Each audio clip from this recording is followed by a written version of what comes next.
Hello students, welcome back to our YouTube channel. Previous class में हम लोगों ने डिस्कस किया था अर्थ मैग्नेटिज्म क्या होता है, उसके एलिमेंट्स क्या होते हैं और कहां से क्वेश्चन बनेंगे, अपरेंट डिप, ट्रू डिप, इन सब के बारे में डिस्कशन किया था। आज की क्लास में हम डिस्कस करेंगे मैग्नेटिक मटेरियल्स क्या होते हैं, उनकी प्रॉपर्टीज क्या होती हैं और यूनिफॉर्म मैग्नेटिक फील्ड के अंदर या नॉन यूनिफॉर्म मैग्नेटिक फील्ड के अंदर उनका बिहेवियर कैसा होता है, इन सब का डिस्कशन करेंगे। साथ में परमानेंट मैग्नेट और इलेक्ट्रोमैग्नेट्स के बारे में बात करेंगे। तो सबसे पहले आज की क्लास में हम डिस्कस करेंगे मैग्नेटिक प्रॉपर्टीज ऑफ मटेरियल्स। जो मटेरियल होते हैं उनकी मैग्नेटिक प्रॉपर्टीज से रिलेटेड कौन कौन से डेफिनेशंस होती हैं उनको सबसे पहले देखते हैं। तो सबसे पहले डेफिनेशन दी गई है intensity of magnetisation. Intensity of magnetisation कैसे डिफाइन की जाती है? सपोज हमारे पास, इधर एक एग्जांपल से समझते हैं। सपोज हमारे पास कोई एक मटेरियल है, ये कोई मटेरियल दिया गया है, मैग्नेटिक मटेरियल है। अब ये कैसा मटेरियल, इसके बारे में हमारा डिस्कशन आगे होगा, लेकिन ये कोई मैग्नेटिक मटेरियल है। अब ये अगर मैग्नेटिक मटेरियल है, इसके अक्रॉस कोई भी इलेक्ट्रिक मैग्नेटिक फील्ड नहीं लगाया गया है, मैग्नेटिक फील्ड की वैल्यू 0 है, तो इसके अंदर नेट जो मैग्नेटिक डाइपोल मोमेंट है वो 0 है। ठीक है, लेकिन अगर यहां पर कोई मैग्नेटिक फील्ड लगा दिया जाएगा तो इनके जो यहां पर बने हुए हैं ये क्या है? एटॉमिक ये डाइपोल है, डाइपोल है, atomic dipole. Atom as a dipole behave करता है। हम लोगों ने देखा था इलेक्ट्रॉन का जो मोमेंटम होता है, इलेक्ट्रॉन का डाइपोल मोमेंट जो लिखा जाता है EVR/2 लिखा जाता है। तो ये एटॉमिक डाइपोल होते हैं। तो एटॉमिक डाइपोल क्या होते हैं? रैंडम ऑर्डर में अरेंज रहते हैं। तो अगर यहां पर रैंडम ऑर्डर में अरेंज रहेंगे तो क्या नेट डाइपोल मोमेंट आएगा? नहीं आएगा। लेकिन अगर पर्टिकुलर डायरेक्शन में फील्ड अप्लाई कर दिया जाए तो इनके ऊपर कुछ फोर्सेस लगेंगे, टॉर्क लगेगा और ये घूम जाएंगे और ये अलाइन हो जाएंगे किसी पर्टिकुलर डायरेक्शन में। वैसे पूरी तरह से अलाइन नहीं होंगे, वो तो डिपेंड करेगा कि फील्ड कितना लगाएगा, स्ट्रॉन्ग फील्ड है या वीक फील्ड है। स्ट्रॉन्ग फील्ड होगा तो अपने आप को एग्जैक्टली अलाइन कर लेंगे। वो भी डिपेंड करेगा कि ये मटेरियल कैसा है, पैरामैग्नेटिक है, डायमैग्नेटिक है या फिर फेरोमैग्नेटिक मटेरियल है।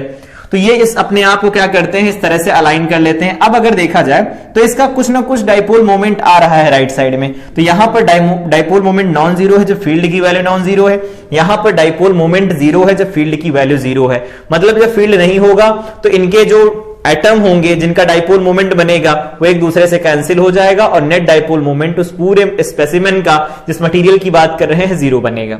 ठीक है, उसी के रेस्पेक्ट में यहां पर इसे डिफाइन किया जाता है।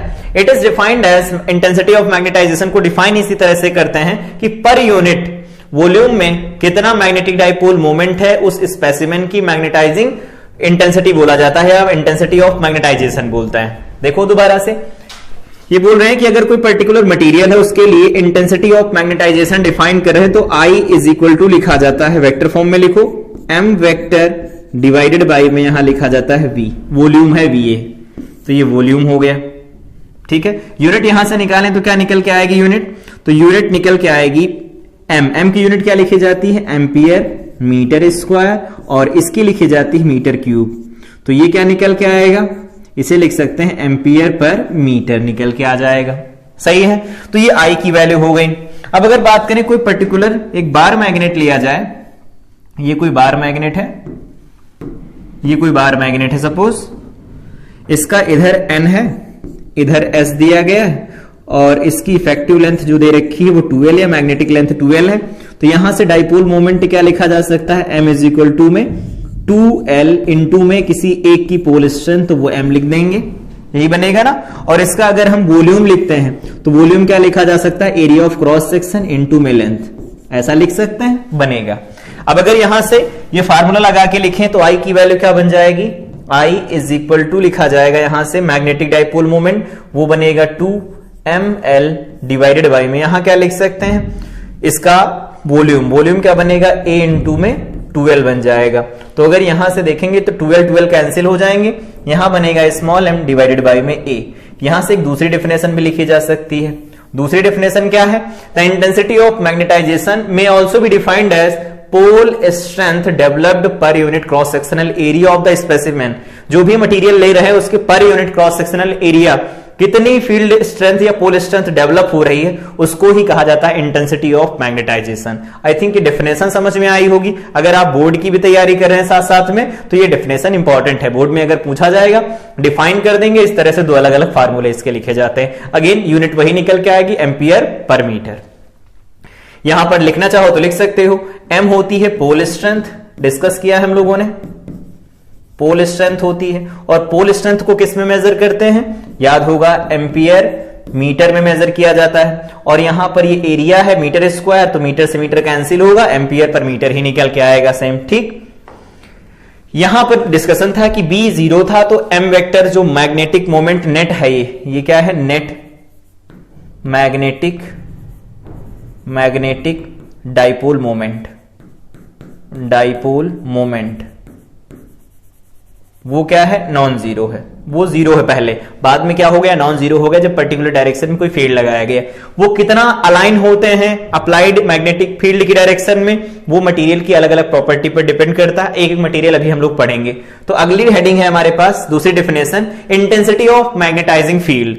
अगर कोई फील्ड है, किसी भी पर्टिकुलर स्पेसिमेन जो कोई मटेरियल है उसको कितना मैग्नेटाइज कर सकता है, उसके बारे में बात करते हैं। तो जब भी कभी किसी मटेरियल को मैग्नेटिक फील्ड के अंदर प्लेस किया जाता है तो वो मैग्नेटाइज होता है। ठीक है, the actual magnetic field inside the material is sum of the applied magnetic field and the magnetic field due to the magnetization to the material. इसका मतलब ये देखो, बी नॉट अप्लाइड फील्ड है, इसके अंदर ये जो डाइपोल थे, जो atom as a dipole behave कर रहे थे, एटॉमिक डाइपोल्स, ये अपने आप को उसी डायरेक्शन में अलाइन कर लिया इन्होंने। तो इसके अंदर बी जो नेट निकल के आएगा वो क्या लिखा जा सकता है, वो लिख सकते हैं बी नॉट वेक्टर प्लस क्या लिख सकते हैं, bm वेक्टर। ये क्या लिखा जा सकता है, bm वेक्टर। तो अगर हम यहां से लिखें तो ये जो b है ये तो हमारे पास निकल के आ जाएगा ऐसा।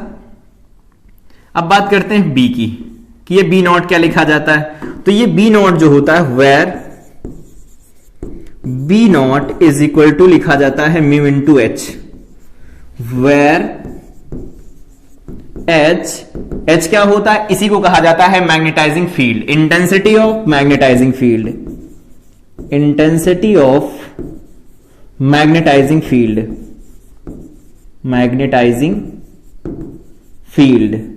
मैग्नेटाइजिंग फील्ड की इंटेंसिटी कहते हैं इसे। तो यहां से एच का फार्मूला क्या निकल के आया, देखो, B is equal to B not, H is equal to B not divided by में क्या निकलेगा, म्यू नॉट निकल के आएगा।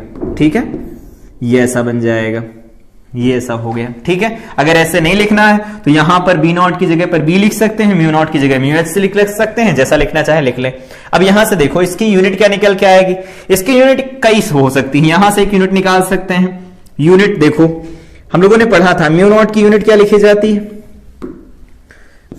यूनिट, इसकी यूनिट क्या निकल के आएगी, तो म्यू नॉट की यूनिट बी की यूनिट क्या लिखी जाएगी, एक तो होता है न्यूटन पर एम्पियर मीटर, और इनटू में म्यू नॉट की क्या लिखते थे, याद होगा, म्यू नॉट की यहां से लिख सकते हैं b is equal to mu not divided by में 4 pi I dl sine theta divided by में क्या लिखते थे, आर स्क्वायर लिखते थे। यहां से निकाल लो, यहां से निकालेंगे तो क्या निकल के आएगा, b हो गया ampere, newton per ampere metre is equal to में म्यू नॉट का हमें निकालना है, 4 पाई तो का कुछ होता नहीं है, यहां पर बन जाएगा एम्पियर इनटू में मीटर, ये बन जाएगा। तो देखो बनेगा क्या, एम्पियर इनटू में मीटर, और यहां पर बन जाएगा मीटर का स्क्वायर, ये है मीटर का स्क्वायर। तो यहां से देखो 1 मीटर से मीटर कटेगा, ये बचा वाला मीटर कैंसिल हो जाएगा, तो न्यूटन पर एम्पियर स्क्वायर निकल के आएगा। तो न्यूटन यहां पर हो गया न्यूटन पर एम्पियर स्क्वायर, तो एम्पियर स्क्वायर पर यहां पर लिख सकते हैं एम्पियर स्क्वायर हो जाएगा, और ये बन जाएगा न्यूटन। ठीक है, इसको सॉल्व कर दो तो ये वैल्यू n से n कैंसिल हो गया, यहां एक a से एक a कैंसिल हो गया, एम्पियर पर मीटर निकल के आएगा, सेम वही रिजल्ट निकल के आया, सेम यूनिट। एक और फार्मूला होता है यहां से, अगर रिलेट करना चाहें तो कर सकते हैं। अगर हम किसी पर्टिकुलर सोलेनॉइड की बात करें, सोलेनॉइड में कितना मैग्नेटिक फील्ड बनता है, तो B सोलेनॉइड कितना लिखा जाता है, तो वो लिखा जाता है म्यू नॉट ni, अगर वैक्यूम है उसके अंदर तब की बात है। तो यहां से h की वैल्यू लिखेंगे तो बी नॉट लिखा जाएगा mu naught ni divided by में क्या लिख सकते हैं, म्यू नॉट। तो यहां से क्या निकल के आएगा, सिर्फ ni निकल के आएगा, सही है ना। तो ये जो ni निकल के आएगा तो यहां से एक दूसरी यूनिट निकल के आती है एम्पियर टर्न्स, एम्पियर है और टर्न्स नंबर ऑफ टर्न्स है ये, तो एम्पियर टर्न्स यहां से भी निकल के आती है यूनिट। ठीक, इस तरह से एक फार्मूला लिखा जा सकता है, एक फार्मूला इस तरह से लिखा जा सकता है। एक पॉइंट और कि जो ये लिखा जाता है वैल्यू कि b की वैल्यू हम bm जो लिखा गया उसकी वैल्यू क्या लिखी जा सकती है, इस bm की। तो यहां पर देखो इस bm की वैल्यू इधर ही बात करते हैं बीएम की वैल्यू। बीएम अगर हम यहां से बात करें तो बीएम को क्या लिख सकते हैं, सबसे पहले यहां आओ, अगर इस वाले से रिलेट करते हैं, यहां पर इधर जगह है, यहां पर बात कर लेते हैं, यहां नहीं किया था, तो यहां पर जो एम वेक्टर लिखा जा सकता है वो क्या लिखा जा सकता है, आई एम इनटू में क्या लिखा जा सकता है, ए लिख सकते हैं, ये इतना लिखा जाएगा। और बी एम जो लिखा जाएगा अंदर वो कितना बनेगा मटेरियल के अंदर, वो क्या लिखा जाएगा, म्यू नॉट एन आई क्या लिख सकते हैं, आई एम लिखा जाएगा। ठीक है, अगर इसे सॉल्व करें तो देखो यहां से मिलेगा B M is equal to mu not N, तो ठीक है, ये आई एम ठीक नहीं लग रहा, आई एम को क्या लिख सकते हैं, म्यू नॉट पूरा पूरा लिखा रहने दो, एन आई एम को हम रिप्लेस कर देते हैं आई के साथ, तो आई क्या होता है, आई इज इक्वल टू लिखा जाता है एम वेक्टर डिवाइडेड बाय में वॉल्यूम लिखते हैं। एम वेक्टर क्या लिखेंगे, तो एम वेक्टर लिखा जाएगा, ये है एक टर्न का और उसमें नंबर ऑफ टर्न्स एन हो गए, तो एन आई एम इनटू में ए बन जाएगा, ऐसा होगा। ठीक है, और साथ में क्या लिख सकते हैं, ये ऐसा हो गया, डिवाइडेड बाय में क्या लिखेंगे, डिवाइडेड बाय में वी क्या लिखा जाएगा, ए इंटू में 12, ए इंटू 12 लिख देंगे। अब यहां से देखो, यहां पर देखो n बाई 12 क्या हो जाएगा, स्मॉल n हो जाएगा, number of turns per unit length, और यहां पर जो ये आई एम लिखा इसे आई एम लिखा रहने दो। ठीक है, ए से ए कैंसिल हो गया, तो ये आई वेक्टर की वैल्यू हमारे पास निकल के आ गई।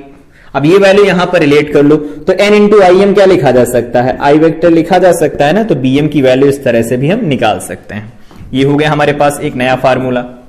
इस तरह से आई और बी को रिलेट किया जा सकता है, बीएम को, और इस तरह से हम बीएम बी नॉट को अगर यहां से रिलेट करना चाहो तो रिलेट कर सकते हो, सेम वही रिजल्ट मिलने वाला है यहां से, जो ये वैल्यू निकल के आएगी। अगर हम यहां से आई की वैल्यू की बात करें या बीएम की वैल्यू म्यू नॉट आई निकल के आएगी, रखना चाहो तो रख लो यहां पर म्यू नॉट आई। बीएम की वैल्यू क्या लिख सकते हैं, बी नॉट प्लस ये लिखा जाएगा म्यू नॉट आई। बीएम की वैल्यू क्या है, बीएम की वैल्यू है म्यू नॉट आई, तो म्यू नॉट आई वेक्टर लिखना चाहो तो लिख सकते हो इस तरह से। ठीक है, ये हमारे पास निकल के आ जाएगा, बी यहां पर नेट है तो बी नॉट आई। अब अगर यहां से आई निकालेंगे तो क्या होगा, बी बाई, यहां पर बी बाई बी नॉट निकल के आ जाएगा, म्यू नॉट यहां से रिलेट करके पूरी वैल्यू निकाल सकते हैं, तो ये बीएम वेक्टर हो जाएगा। ठीक, पूछा जाएगा तो रिलेट करना, अदरवाइज अभी जो फार्मूले निकल के आएंगे वो इंपॉर्टेंट है। अभी के लिए ये फार्मूला याद रखेंगे, दूसरा फार्मूला एम्पियर टर्न्स में ये याद रखना है, तीसरा फार्मूला ये हो गया और इससे पहले ये वाला फार्मूला। ठीक है, चाहे तो वो भी याद रख सकते हैं लेकिन उस पर क्वेश्चन नहीं बनेंगे। अगला है मैग्नेटिक ससेप्टिबिलिटी क्या होती है। मैग्नेटिक ससेप्टिबिलिटी को इस तरह से डिफाइन किया जाता है, इसे हम काई एम से डिनोट करते हैं या बेसिकली काई से डिनोट करते हैं, और ये लिखी जाती है the intensity of magnetization per unit magnetizing field, तो इसे लिखा जाता है आई बाई एच लिखा जाता है, दोनों का रेशियो होता है तो आई बाई एच से लिखा जाता है। आई की यूनिट एच की यूनिट दोनों की सेम यूनिट होती है, इसका मतलब इसकी खुद की कोई यूनिट नहीं होती, ये खुद की कोई यूनिट नहीं होती, इस तरह से हम इसे डिफाइन करते हैं। अब ये अलग अलग वैल्यू रखती है। अगर हम बात करें काई, यहां पर अगर हम काई की वैल्यू की बात करें, ये लेस देन 0 होती है, मतलब निगेटिव, ऐसा बात करो, काई अगर नेगेटिव है, काई अगर पॉजिटिव है, और यहां पर काई मोर पॉजिटिव है, मोर पॉजिटिव, काफी ज्यादा पॉजिटिव है, तो ये होता है डायामैग्नेटिक मटेरियल के लिए, डायामैग्नेटिक मटेरियल के लिए, ये होता है पैरामैग्नेटिक मटेरियल के लिए, पैरामैग्नेटिक मटेरियल के लिए, और ये लिखा जाता है फेरोमैग्नेटिक मटेरियल्स के लिए, फेरोमैग्नेटिक मटेरियल्स के लिए लिखा जाता है। इन सबका डिस्कशन अभी करेंगे, लेकिन ये काई का फार्मूला इस तरह से हम रिलेट करके याद रख सकते हैं। ये फार्मूला याद रखना है, इससे एक रिलेशन निकल के आता है। मैग्नेटिक परमिएबिलिटी पढ़ लेते हैं, उसके बाद फार्मूला निकालते हैं। मैग्नेटिक परमिएबिलिटी का मतलब ऐसे समझो जैसे वहां पर होता था कंडक्टेंस, पढ़ा था करंट इलेक्ट्रिसिटी में, जैसे वहां कंडक्टेंस होता, कंडक्टेंस वो वैल्यू होती है या फिर वो प्रॉपर्टी होती किसी कंडक्टर की जो बहुत ज्यादा अलाउ करती है करंट को अपने साथ पास होने के लिए, मतलब रेजिस्टेंस का जस्ट उल्टा, रेसिप्रोकल होती। वैसे यहां पर मैग्नेटिक परमिएबिलिटी डिफाइन की जाती है कि अगर कोई पर्टिकुलर स्पेसिमेन है, मैग्नेटिक मटेरियल है, वो कितने फ्लक्स को आसानी से अपने अंदर से पास होने देता है, उस प्रॉपर्टी को कहा जाता है मैग्नेटिक परमिएबिलिटी। इसको डिफाइन कैसे करते हैं, डिफाइन किया जाता है measure of degree to which the material can permitted by the magnetic field and is defined as the magnetic field in the material to the magnetizing field। वो क्या होता है, वो लिखा जाता है h, b by h से denote करते हैं। ये वैल्यू किसकी है, म्यू की। ये होती है परमिएबिलिटी, ये होती परमिएबिलिटी। बाकी और सारी चीजों को डिफाइन किया जा सकता है। अगर बात करते हैं म्यू नॉट, तो म्यू नॉट को क्या लिखा जाएगा, बी नॉट बाई एच।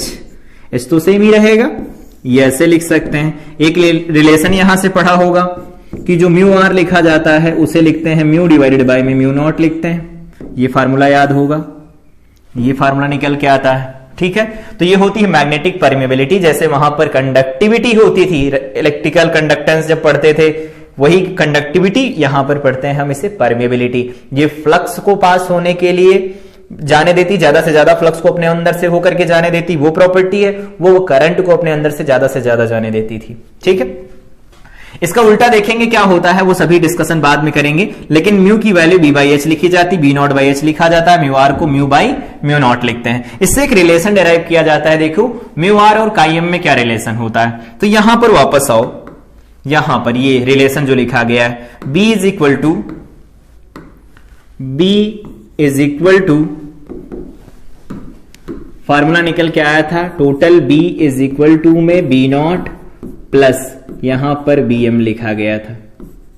ये हमारे पास रिजल्ट्स आए थे। ठीक है, अब अगर हम बात करें B नॉट की वैल्यू क्या है, तो B नॉट की वैल्यू यहां से म्यू नॉट, B नॉट की वैल्यू यहां से लिख दो, B not mu into H, mu naught into H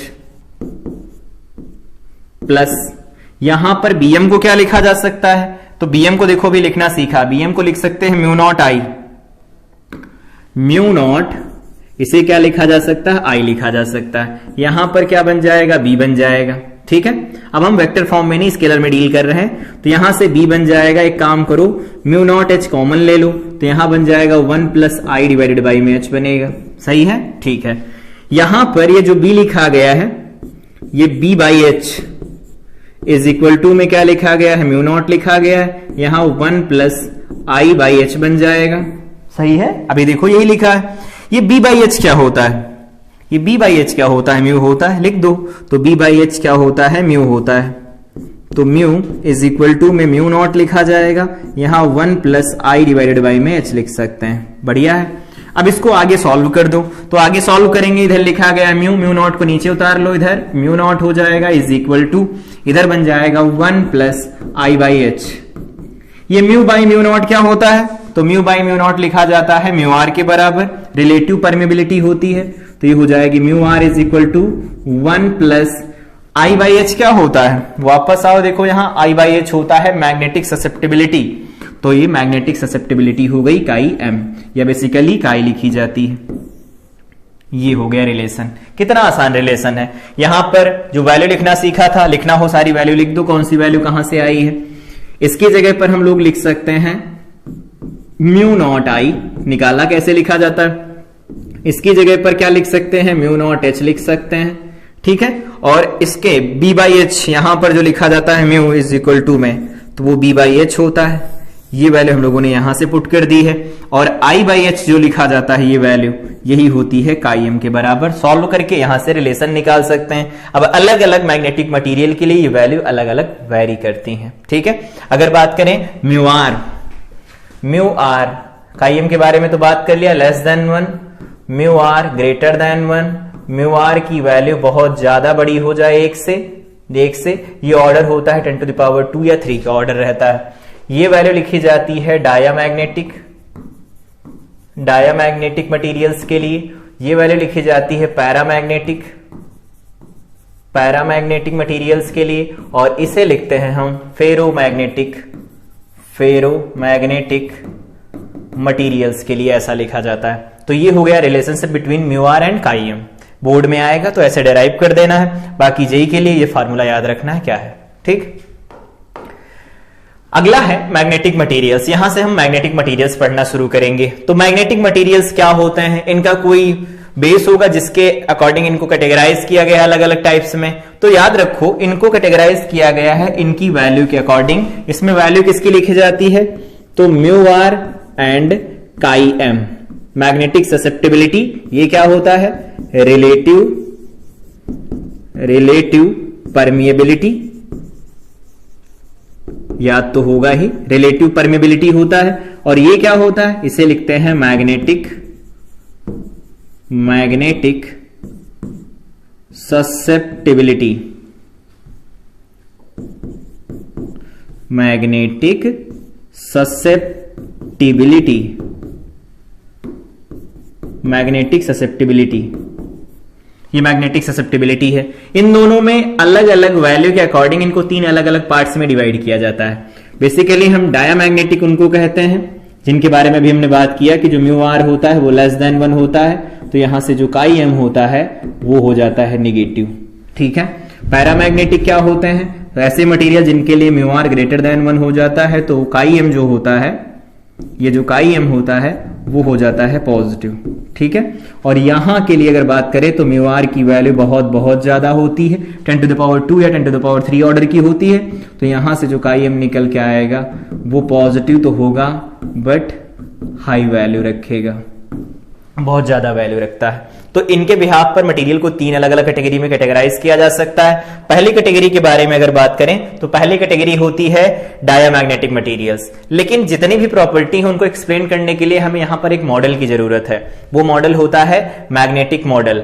magnetic model हमें क्या बताता है? ये बताता है कि अगर कोई एटम है, एटम के अंदर ऑर्बिट्स होते हैं, उनमें इलेक्ट्रॉन रिवॉल्व कर रहे होते हैं। तो हम लोगों ने देखा था कि इलेक्ट्रॉन अगर रिवॉल्व करता है तो उससे कुछ ना कुछ मैग्नेटिक डाइपोल मोमेंट बनता है जिसको EVR/2 लिखा जाता है। ये देखा था हम लोगों ने।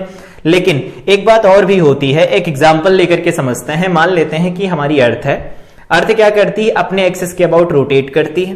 रोटेट करती है ना, उसका टाइम पीरियड कितना होता है? 24 आवर्स होता है, और इसकी वजह से रात और दिन होते हैं। लेकिन वो सन के अबाउट क्या कर रही है? रिवॉल्व भी कर रही है इलिप्टिकल पाथ के ऊपर। ग्रेविटेशनल में हम ग्रेविटेशन चैप्टर में पढ़ते हैं, तो वो रिवॉल्व भी कर रही होती है और अपने एक्सिस के अबाउट रोटेट भी कर रही होती है। सेम ऐसा ही होता है इलेक्ट्रॉन का मोशन। यहां पर देखो एक ऑर्बिट बनाया है, इसमें 2 इलेक्ट्रॉन चल रहे हैं। एक इलेक्ट्रॉन इधर से इधर की तरफ चल रहा है, दूसरा इधर से इधर की तरफ चल रहा है। यहां पर ये जो चल रहे हैं इस ऑर्बिट के ऊपर, ये ऑर्बिटल मोशन होता है इलेक्ट्रॉन्स का।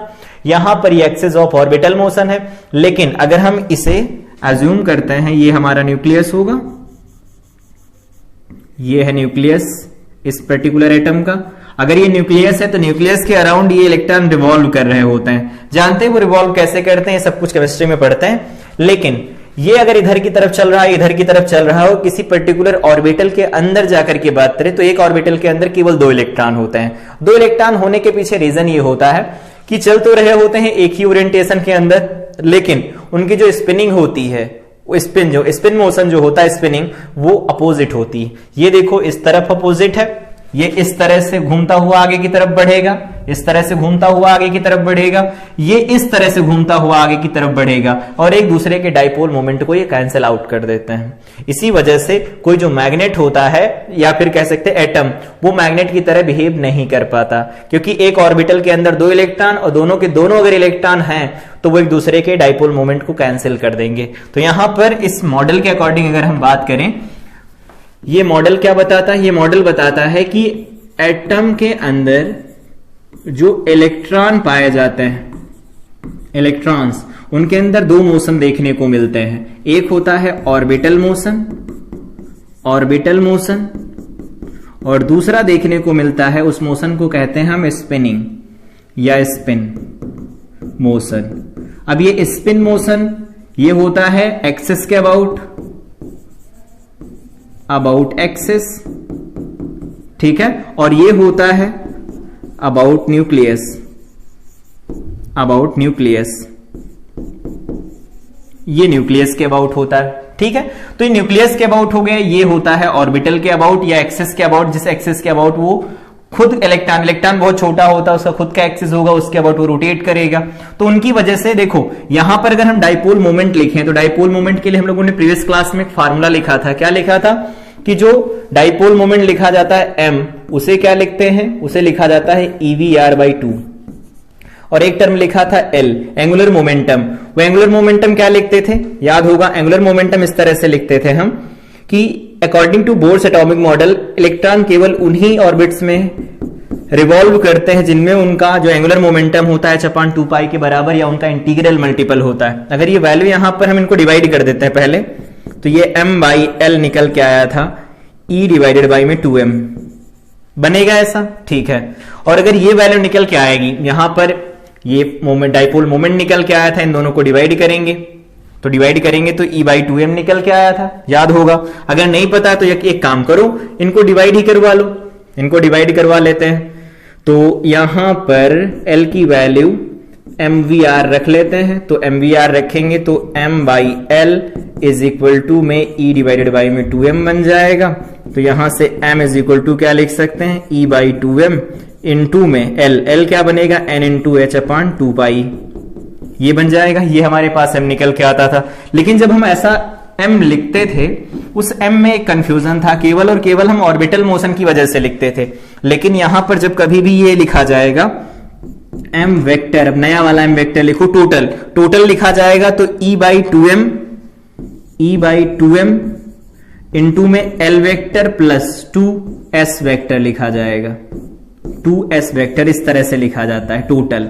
यहां पर क्या आएगा, ये आएगा हमारे पास एंगुलर मोमेंटम। एंगुलर मोमेंटम क्या होगा, टोटल ऐड होगा, ये L था, इसका भी स्पिनिंग का ऐड होगा, तो टोटल ये इतनी वैल्यू लिखी जाएगी। लेकिन हम जनरली बात नहीं कर रहे होते स्पिनिंग के बारे में, क्योंकि अगर एक ऑर्बिटल है, उस ऑर्बिटल के अंदर 2 इलेक्ट्रॉन तो होते हैं, जनरली 2 इलेक्ट्रॉन होते हैं और एक दूसरे के डाइपोल मोमेंट को कैंसिल आउट कर देते, नेट डाइपोल मोमेंट उस एटम का 0 बन जाता है।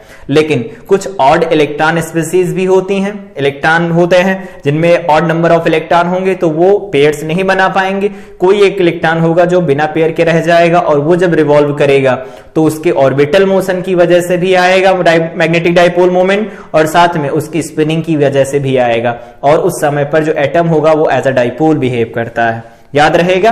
तो इसी को कहा जाता है, जो पूरी थियरी बताई, इसी को कहते हैं एटॉमिक मॉडल। ये होता है एटॉमिक मॉडल ऑफ मैग्नेटिज्म, ठीक है। अब इसी के बिहाफ पर हम चीजों को एक एक करके समझते हैं।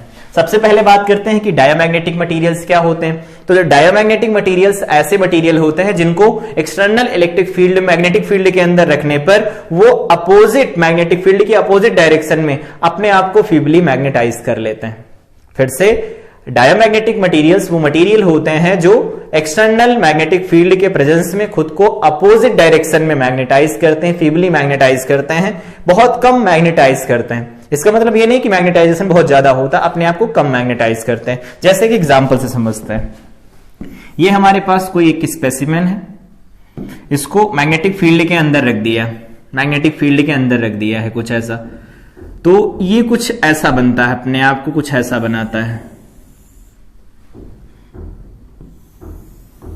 ये ऐसा बनाता है अपने आप को, ये ऐसा बनाता है अपने आप को, ये ऐसा।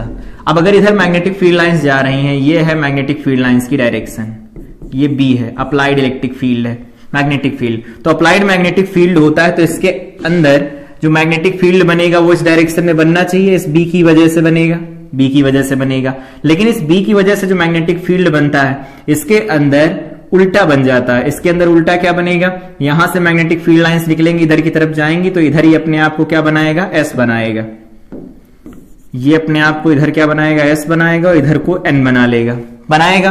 तो यहां से मैग्नेटिक फील्ड लाइंस निकलेंगी, इधर जाएंगी, ये वाली तो ठीक है, ये इनको रिपेल करेंगी, ये वाली मैग्नेटिक फील्ड लाइंस होंगी, ये इनको रिपेल करेंगी। लेकिन इसके अंदर जो मैग्नेटिक फील्ड लाइंस बनेंगी, उनकी डायरेक्शन देखो जरा, ये जो मैग्नेटिक फील्ड लाइंस बनेंगी इसके अंदर, उनकी डायरेक्शन क्या है, उनकी डायरेक्शन इनकी डायरेक्शन के अपोजिट डायरेक्शन है। तो ये अपने आप को इनकी अपोजिट डायरेक्शन में मैग्नेटाइज करने की कोशिश करते हैं, इनको हम डायमैग्नेटिक मटेरियल कहते हैं, ठीक है। इनके एग्जांपल की बात करें तो बिस्मिथ हो गया, गोल्ड हो गया, copper, antimony, quartz, mercury, water, alcohol, air, ये सब के सब क्या होते हैं, डायमैग्नेटिक मटेरियल्स होते हैं। तो डायमैग्नेटिक मटेरियल अपने आप को अप्लाइड मैग्नेटिक फील्ड के अपोजिट डायरेक्शन में मैग्नेटाइज कर लेते हैं, फीबली मैग्नेटाइज करते हैं, इस बात का ध्यान रखना, ठीक है। अगला यहां पर है कि ये मैग्नेटाइज करते हैं, कैसे करते हैं, सबका डिस्कशन। तो यहां से देखो, when a diamagnetic substance is placed inside, जब किसी डायमैग्नेटिक सब्सटेंस को प्लेस किया जाता है एक्सटर्नल मैग्नेटिक फील्ड के अंदर, तो इसके अंदर जो मैग्नेटिक फील्ड बनता है, जो बी नेट बनता है, वो क्या लिखा जाता है, तो वो लिखा जाता है बी बोलो B0 माइनस में क्या लिखा जाता है, BM वेक्टर लिखा जाता है, ये बनेगा, ऐसा होगा। देखो ना यहां से डायरेक्शन, अगर ये अपने आप को इसके अपोजिट डायरेक्शन में मैग्नेटाइज करते हैं, फीबली मैग्नेटाइज कर रहे हैं, फील्ड लगाया गया राइट साइड में, तो इसके अंदर जो फील्ड बनेगा वो तो लेफ्ट साइड में है और जो बाहर फील्ड लगा वो राइट साइड में। बाहर वाला फील्ड जो है स्ट्रांग है, अगर तो बाहर वाला फील्ड स्ट्रांग होगा तो उस केस में क्या होगा, ये ज्यादा होगा, ये कम होगा, तो इसके अंदर जो नेट फील्ड होता है वो कम हो जाता है। और अगर इसकी जगह पर कोई ऐसा मटेरियल जो मैग्नेटाइज हो जाता है in the direction of applied magnetic field, तो उस केस में क्या होगा, इसके अंदर जो नेट मैग्नेटिक फील्ड होगा वो बढ़ जाएगा, नेट मैग्नेटिक फील्ड लाइंस बढ़ जाएंगी, मैग्नेटिक डेंसिटी बढ़ेगी। ठीक है, जैसे बी की वैल्यू लिखते थे, तो इस केस में ऐसा होगा। दूसरा पॉइंट देखो, यहां से पॉइंट और काफी लिखे गए हैं। देखो, when a diamagnetic substance is placed in a magnetic field, a small magnetization occurs opposite to the opposite direction of magnetic field. Magnetic field की अपोजिट डायरेक्शन में क्या करते हैं, अपने आप को मैग्नेटाइज करते हैं। As a result the magnetic lines becomes less, इसके अंदर जो मैग्नेटिक लाइंस होती हैं वो कम हो जाती हैं डायमैग्नेटिक मटेरियल्स के।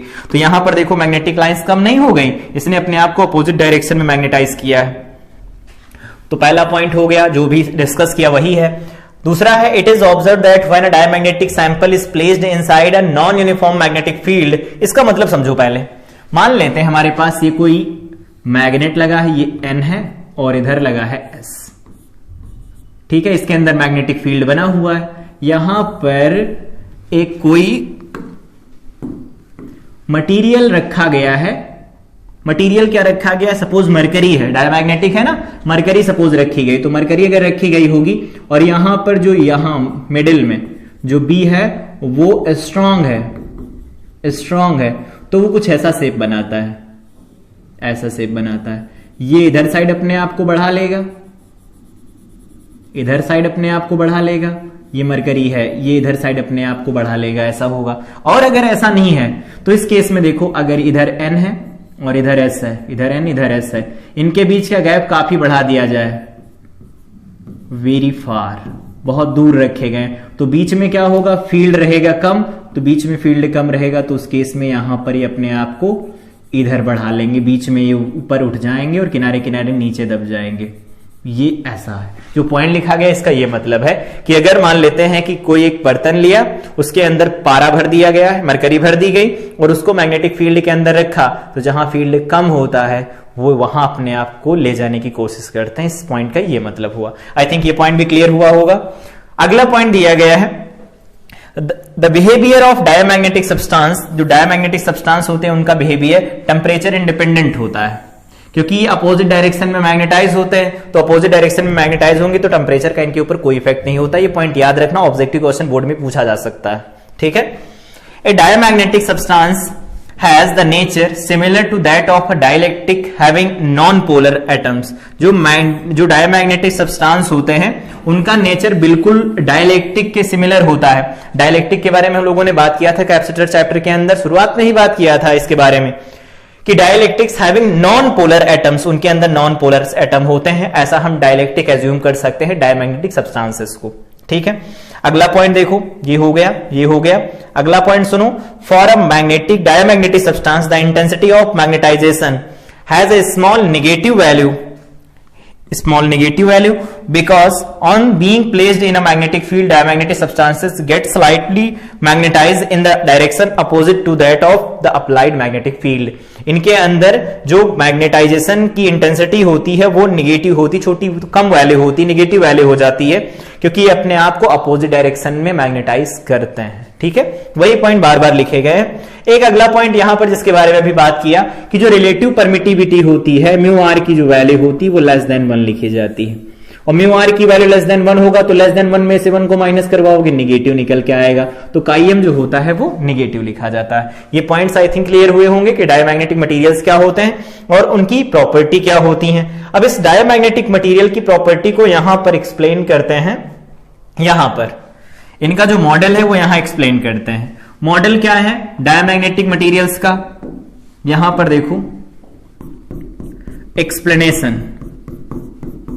एक्सप्लेनेशन कि ये ऐसा क्यों करते हैं, उसका एक्सप्लेनेशन है। ऐसा एक्सप्लेनेशन तब दिया जाता है जिनके बारे में हम लोगों ने अभी बात किया, उन सब के अंदर क्या होते हैं, ऑड नंबर ऑफ इलेक्ट्रॉन्स होते हैं। तो अगर ऑड नंबर ऑफ इलेक्ट्रॉन्स होंगे, यहां पर देखो odd number of electron, odd number of, even number of electron, इनके पास तो इवन नंबर ऑफ इलेक्ट्रॉन है, इवन नंबर ऑफ इलेक्ट्रॉन्स हैं, इलेक्ट्रॉन्स हैं। और अगर इवन नंबर ऑफ इलेक्ट्रॉन्स होते हैं, देखो ध्यान से, अगर इवन नंबर ऑफ इलेक्ट्रॉन होंगे तो उस केस में क्या होगा, इवन नंबर ऑफ इलेक्ट्रॉन में अगर कोई पर्टिकुलर ऑर्बिटल बनाया जाए तो एक इलेक्ट्रॉन यहां पर और दूसरा इलेक्ट्रॉन सपोज यहां, एक इलेक्ट्रॉन यहां, दूसरा इलेक्ट्रॉन यहां, ये इधर चल रहा है, ये इधर चल रहा है, ये इस तरह से स्पिन कर रहा है, ये इस तरह से स्पिन कर रहा है, तो यहां पर इनके स्पिनिंग मोशन जो होते हैं वो एक दूसरे से कैंसिल आउट हो जाते हैं, और जो एग्जैक्ट डाइपोल मोमेंट बनता है वो एक्चुअली बनता है स्पिनिंग की वजह से। तो जब स्पिन ही कैंसिल हो गए तो यहां पर नेट डाइपोल मोमेंट नहीं बनेगा। इसका मतलब है ये एक दूसरे के जो डाइपोल मोमेंट होंगे उनको कैंसिल आउट कर देंगे। लेकिन जब अप्लाइड मैग्नेटिक फील्ड आएगी, कोई फील्ड लगाया जाएगा इनके अक्रॉस, तो फील्ड लगाने पर क्या होगा, इनके जो बराबर बराबर इनका जो मोशन हो रहा था, बराबर बराबर इनकी स्पिनिंग हो रही थी, वो डिस्टर्ब होगी। और बराबर बराबर स्पिनिंग अगर डिस्टर्ब होगी तो क्या होंगे, अपने आप को ये उस डायरेक्शन में अलाइन करने की कोशिश करेंगे जिधर मैग्नेटिक फील्ड नहीं होगा। तो इसी वजह से क्या होता है, ये अपने आप को मैग्नेटिक फील्ड की अपोजिट डायरेक्शन में क्या करते हैं, मैग्नेटाइज करते हैं। याद रखना है, डायमैग्नेटिक मटेरियल्स के अंदर इवन नंबर ऑफ इलेक्ट्रॉन होते हैं, उसके अंदर जो इवन नंबर ऑफ इलेक्ट्रॉन्स होते हैं, पेयर में रहने वाले इलेक्ट्रॉन एक दूसरे के डाइपोल मोमेंट को कैंसिल आउट कर देते हैं, जिससे net dipole moment in materials का 0 होता है। लेकिन अगर बाहर से कोई मैग्नेटिक फील्ड अप्लाई किया जाता है तो इनका मोशन डिस्टर्ब होता है। इसमें से एक इलेक्ट्रॉन ज्यादा एक्सेलरेट हो जाता है, एक इलेक्ट्रॉन धीरे चलने लगता है, और जिसकी वजह से ये क्या करते हैं, अपने आप को अपोजिट डायरेक्शन में मैग्नेटाइज करते हैं। तो ये होता है, इसका एक्सप्लेनेशन बोर्ड में अगर आता तो इस तरह से एक्सप्लेन कर देना, वैसे जेईई में नहीं पूछेंगे वो। अगला है हमारा पैरामैग्नेटिक सब्सटेंस क्या होते हैं। तो पैरामैग्नेटिक सब्सटेंस का नेचर ये होता है कि अगर इनको बाहर से लगाए गए इलेक्ट्रिक फील्ड, मैग्नेटिक फील्ड के अंदर अगर प्लेस किया जाता है तो ये अपने आप को उसी डायरेक्शन में मैग्नेटाइज करते हैं। लेकिन इनके पीछे एक लॉजिक है, ये उतना ज्यादा नहीं करते कि मतलब लगाया है तुरंत मैग्नेटाइज कर लेंगे अपने आप को, मैग्नेटाइज करते हैं लेकिन फीबली मैग्नेटाइज करते हैं इन the direction of magnetic field. वो करते थे अपोजिट डायरेक्शन, मैग्नेटिक फील्ड की अपोजिट डायरेक्शन में अपने को फीबली मैग्नेटाइज करते थे। ये क्या करते हैं, डायरेक्शन ऑफ मैग्नेटिक फील्ड की तरफ अपने आप को मैग्नेटाइज कर लेते हैं। तो वही यहां पर लिखा गया है कि the substance which are feebly magnetized in the direction of magnetizing field which these are placed called paramagnetic substances। जिसके अंदर उनको रखा जाता है उसकी अगर डायरेक्शन में मैग्नेटाइज हो जाते हैं इजिली तो उनको हम कहते हैं कि वो पैरामैग्नेटिक सब्सटेंस है।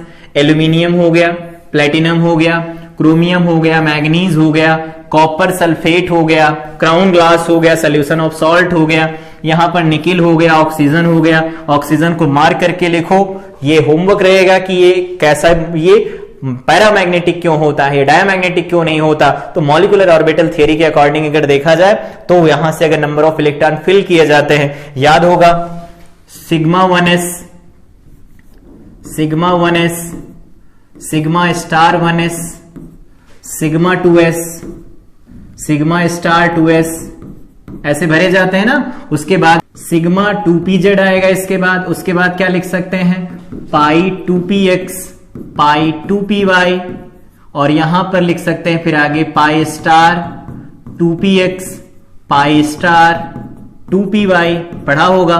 ये लिखा जाता है। अगर ऑक्सीजन बनेगा तो ऑक्सीजन डायटोमिक गैस होती है, 8 होते हैं एक में तो 16 बनेंगे, भर दो, 2 2 2 और ये 2 और ये 2 भर दिया। ठीक है, कितने हो गए, 1 2 3 4 5 10 हो गए। यहां पर भर दो 2 2 भर दिया गया, और यहां पर आ जाएगा 1 और ये 1। ठीक है, दिख रहे होंगे। तो यहां एक 1 और 1 आ गए। अब इनको गिन लो, यहां पर 2 2 4 हो गया, 6 हो गया, 8 हो गया, 10 हो गया, 12 14 14 15 और 16 बनेगा। अब यहां से देखो, ये वाला इलेक्ट्रॉन और इस वाले एंटी बॉन्डिंग का इलेक्ट्रॉन, ये दोनों क्या है, अनपेयर्ड हैं, और अनपेयर्ड इलेक्ट्रॉन क्या होंगे, डाइपोल मोमेंट बनाएंगे, और डाइपोल मोमेंट बनाएंगे, इनको कोई कैंसिल नहीं करने वाला। इसी वजह से ऑक्सीजन जो होता है वो क्या होता है, पैरामैग्नेटिक नेचर शो करता है। अगेन ध्यान रखना, ये केमिस्ट्री का है, यहां पर इतना डिटेल में जाके कोई नहीं पूछेगा, बस ये एग्जांपल के लिए याद रख सकते हो कि ऑक्सीजन जो आएगा, एग्जांपल में पूछा जाए ऑक्सीजन क्या है तो वो पैरामैग्नेटिक है। क्यों है उसको एक्सप्लेन करना होगा तो फर्स्ट ईयर में जाकर के एमओटी से एक्सप्लेन कर सकते हैं।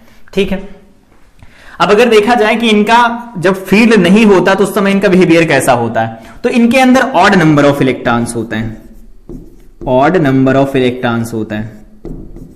बेसिकली ऑक्सीजन की बात नहीं कर रहे हैं, यहां पर ऑड नंबर ऑफ इलेक्ट्रॉन्स होते हैं। तो ऑड नंबर ऑफ इलेक्ट्रॉन जब होंगे तो क्या होगा, जो पेयर होंगे वो तो एक दूसरे से कैंसिल आउट हो जाएंगे, और जो पेयर नहीं है वो क्या करेंगे, नेट डाइपोल मोमेंट बनाएंगे, जिससे atom as a dipole behave करने लगेगा। और उन्हीं एटम्स को यहां पर टाइनी एटम्स को बनाया गया है, उन्हीं टाइनी एटम्स को बनाया गया है। ये टाइनी एटम्स हैं।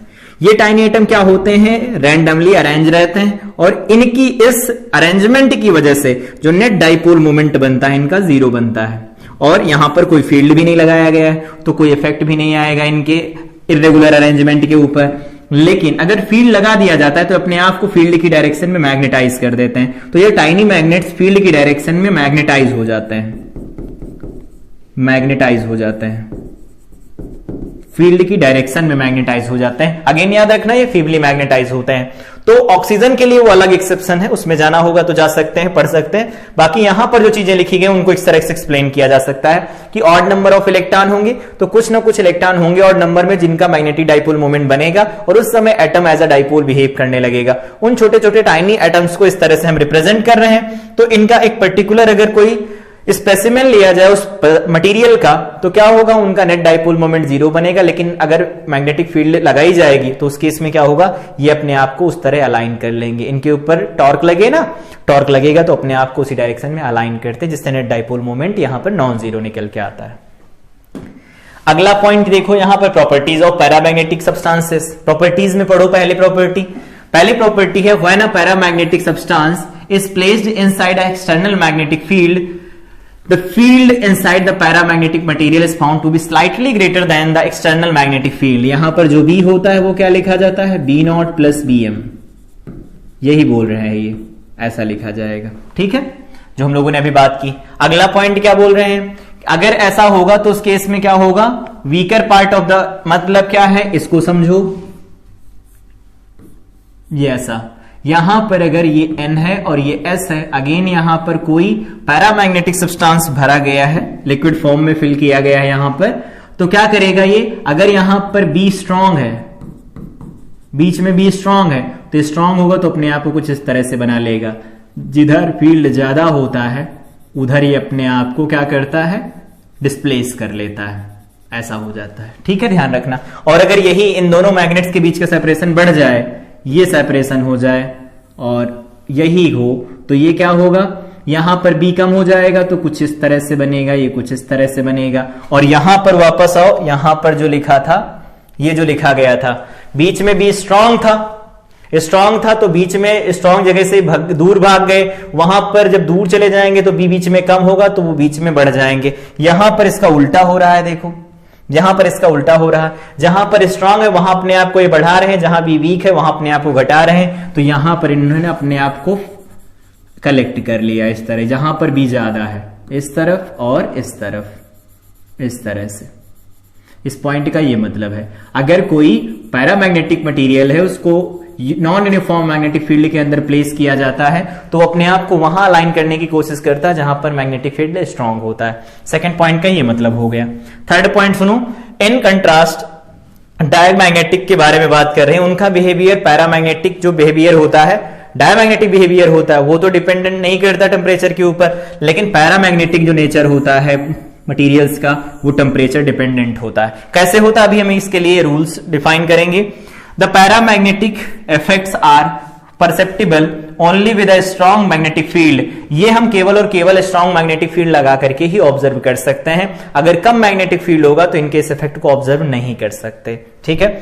The nature of the magnetic is similar to that of dielectric having polar atoms. अगर डाइलेक्ट्रिक है और पोलर एटम्स है तो उनका बिहेवियर जैसा होता है मैग्नेटिक फील्ड के अंदर, वैसे ही बिहेवियर पैरामैग्नेटिक का होता है। डायमैग्नेटिक का बिहेवियर डाइलेक्ट्रिक के जैसा होता है लेकिन वो नॉन पोलर एटम्स के जैसा होता है, ठीक है, दोनों में डिफरेंस याद रखना है। अगला पॉइंट दिया गया, when a paramagnetic material is placed inside a magnetic field the magnetic field lines becomes slightly more dense in the paramagnetic material. उसके अंदर बढ़ जाती हैं। कैसे बढ़ती हैं, अगर इधर देखना चाहो तो देख लो। अगर ये कोई स्पेसिमेन है, इसको फील्ड के अंदर रखा गया है ऐसे, तो इसके अंदर से फील्ड इस तरह से पास होने लगता है, ये ऐसा पास होने लगता है फील्ड, ये ऐसा। और इसके अंदर तो एक फील्ड बनता ही है, इसके अंदर एक फील्ड बनता है, तो इसके अंदर number of magnetic field lines बढ़ जाती हैं जब ये मैग्नेटाइज होता है। वही पॉइंट ये कह रहे हैं। अगला पॉइंट है, when a paramagnetic substance is placed in a magnetic field, a small magnetization occurs in the direction of magnetic field. ठीक है, as a result the magnetic field lines becomes more dense inside the paramagnetic substance। इसके बारे में यहां पर discuss किया गया। अगला पॉइंट दिया गया है वो सुनो।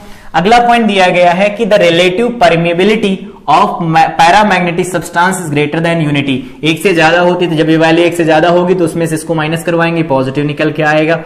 अगला पॉइंट दिया गया है, susceptibility of paramagnetic varies inversely as the temperature of substance. इसका क्या मतलब है? इसका मतलब यह है कि अगर हम इधर काई एम बनाते हैं और इधर बना लेते हैं टेम्परेचर, तो इनकी जो मैग्नेटिक ससेप्टिबिलिटी होती है, मैग्नेटिक ससेप्टिबिलिटी, वो इनवर्सली प्रोपोर्शनल होती है टाइम के, मतलब टेम्परेचर के। और इसका जब हम कांस्टेंट यहां लेकर के आते हैं तो वो लिखा जाता है C डिवाइडेड बाई में T। ये होता है क्यूरी कांस्टेंट, क्यूरी कांस्टेंट होता है, ये E है लास्ट में, क्यूरी कांस्टेंट लिखा जाता है, कांस्टेंट होता है, तो ये क्यूरी कांस्टेंट निकल के आता है। अब अगर इस समय में ग्राफ खींचना हो तो ग्राफ कैसा निकल के आएगा? देखो कुछ इस तरह का ग्राफ आएगा। यहां पर जो काई एम है वो टी के इनवर्सली प्रोपोर्शनल निकल के आ रहा है, ये टी के इनवर्सली प्रोपोर्शनल निकल के आ रहा है। ये होता है इनका रिलेशन।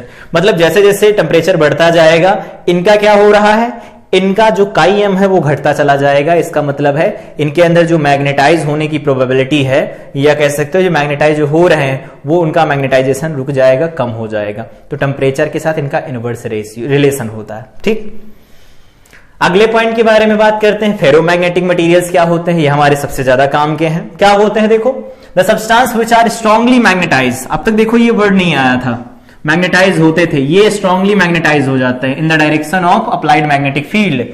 उनको क्या कहते हैं? फेरोमैग्नेटिक सब्सटेंस कहा जाता है, और इनके इस फेनोमेनन को कहा जाता है फेरोमैग्नेटिज्म। एग्जांपल हो गया iron, cobalt, nickel. Number of alloys जैसे एल्निको हो गया, ये हो गया। ये कैसे होते हैं? ये सब के सब होते हैं फेरोमैग्नेटिक। एल्निको का यूज करते हैं हम लोग ट्रांसफार्मर की क्रोड बनाने के लिए भी कर सकते हैं, लेकिन उसकी जगह पर हम सॉफ्ट आयरन का यूज करते हैं। वो क्यों करते हैं अभी हम डिस्कस करेंगे, लेकिन पैरामैग्नेटिक सब्सटेंस के अंदर ऐसा होता है। पैरामैग्नेटिक सब्सटेंस के अंदर कुछ और खास बात होती है, वो समझो। इनके अंदर जो ये प्रॉपर्टी है जिसकी वजह से ये क्या कर रहे हैं, अपने आप को ये एडजस्ट कर रहे हैं कि जब भी कभी फील्ड लगाया जाएगा तो उसकी डायरेक्शन में स्ट्रांगली मैग्नेटाइज हो जाएंगे।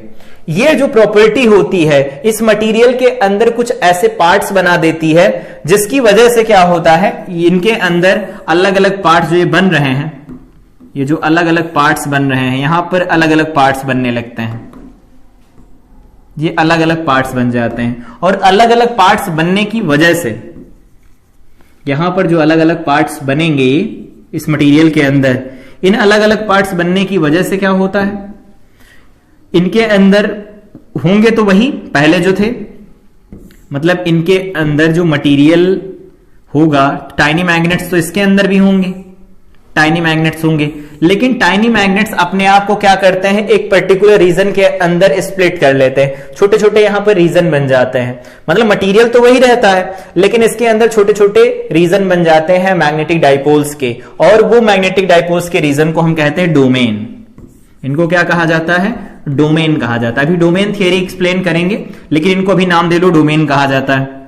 ये ऐसा हो गया, अलग अलग डायरेक्शन में अलाइन रहते हैं ये, लेकिन हर एक डोमेन की देखो डायरेक्शन में जिनका डाइपोल मोमेंट जो है वो है कुछ, जीरो नहीं है, ये जीरो नहीं है, कुछ पर्टिकुलर डायरेक्शन में है इनका, जैसे दिए गए हैं। ठीक है, और इधर वालों को इधर से बना देते हैं,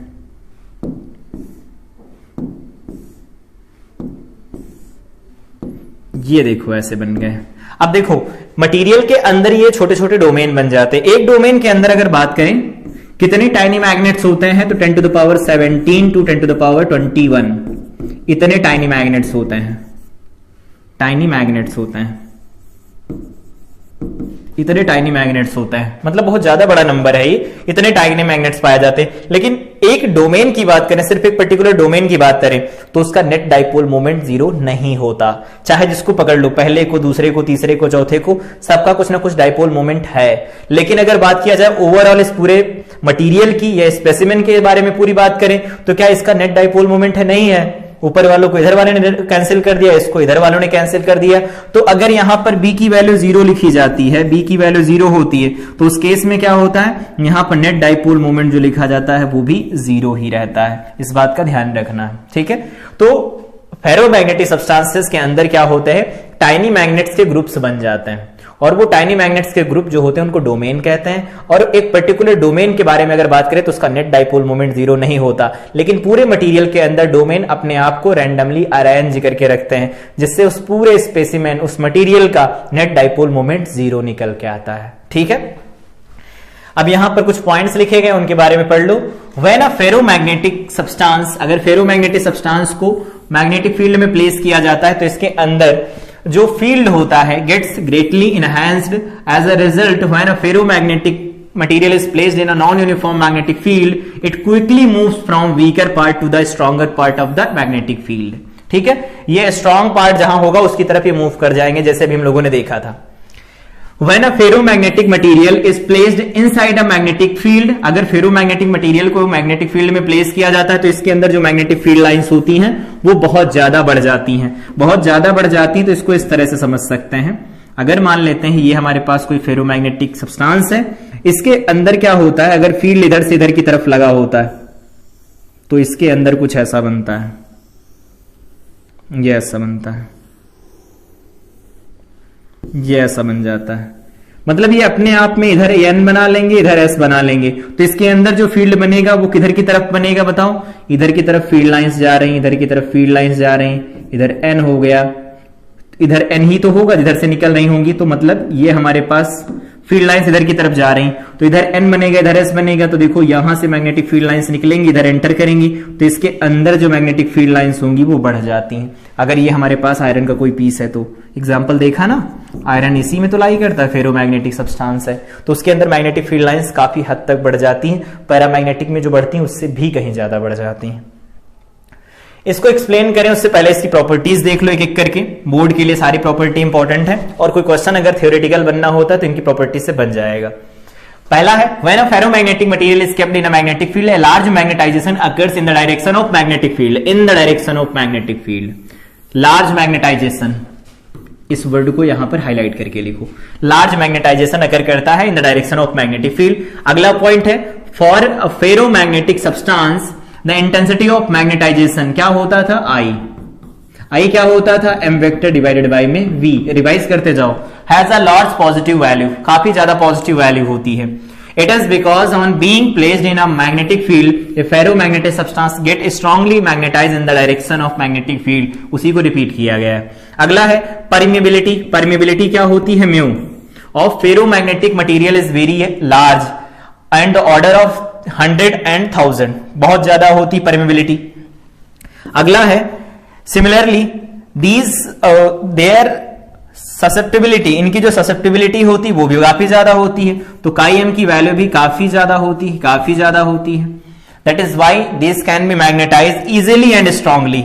इसीलिए कम, देखो हम लोगों ने पढ़ा था परसेप्टिबल अगर इफेक्ट हमें देखना होता है डायामैग्नेटिज्म और पैरामैग्नेटिक के अंदर, तो फील्ड हमें ज्यादा लगाना पड़ता है। यहां इनको मैग्नेटाइज करवाना है स्ट्रांगली, फील्ड कम लगाओ तो भी ये मैग्नेटाइज हो जाएंगे इजीली, ठीक है, ये डिफरेंस होता है इनके अंदर।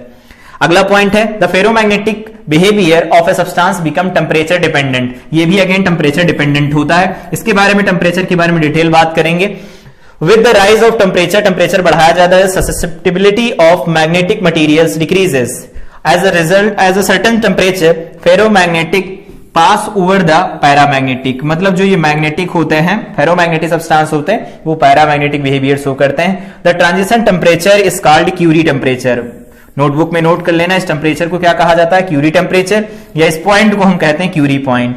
मतलब क्या है कि अगर जो फेरोमैग्नेटिक सब्सटेंस है उसको हीट करना शुरू कर देते हैं तो ये अपना फेरोमैग्नेटिक का जो नेचर होता है, जो प्रॉपर्टी होती है, इसको खोने लगता है और ये पैरामैग्नेटिक में चेंज होने लगता है। और जिस टेम्परेचर पर ऐसा होता है उसे क्यूरी टेम्परेचर या क्यूरी पॉइंट बोला जाता है।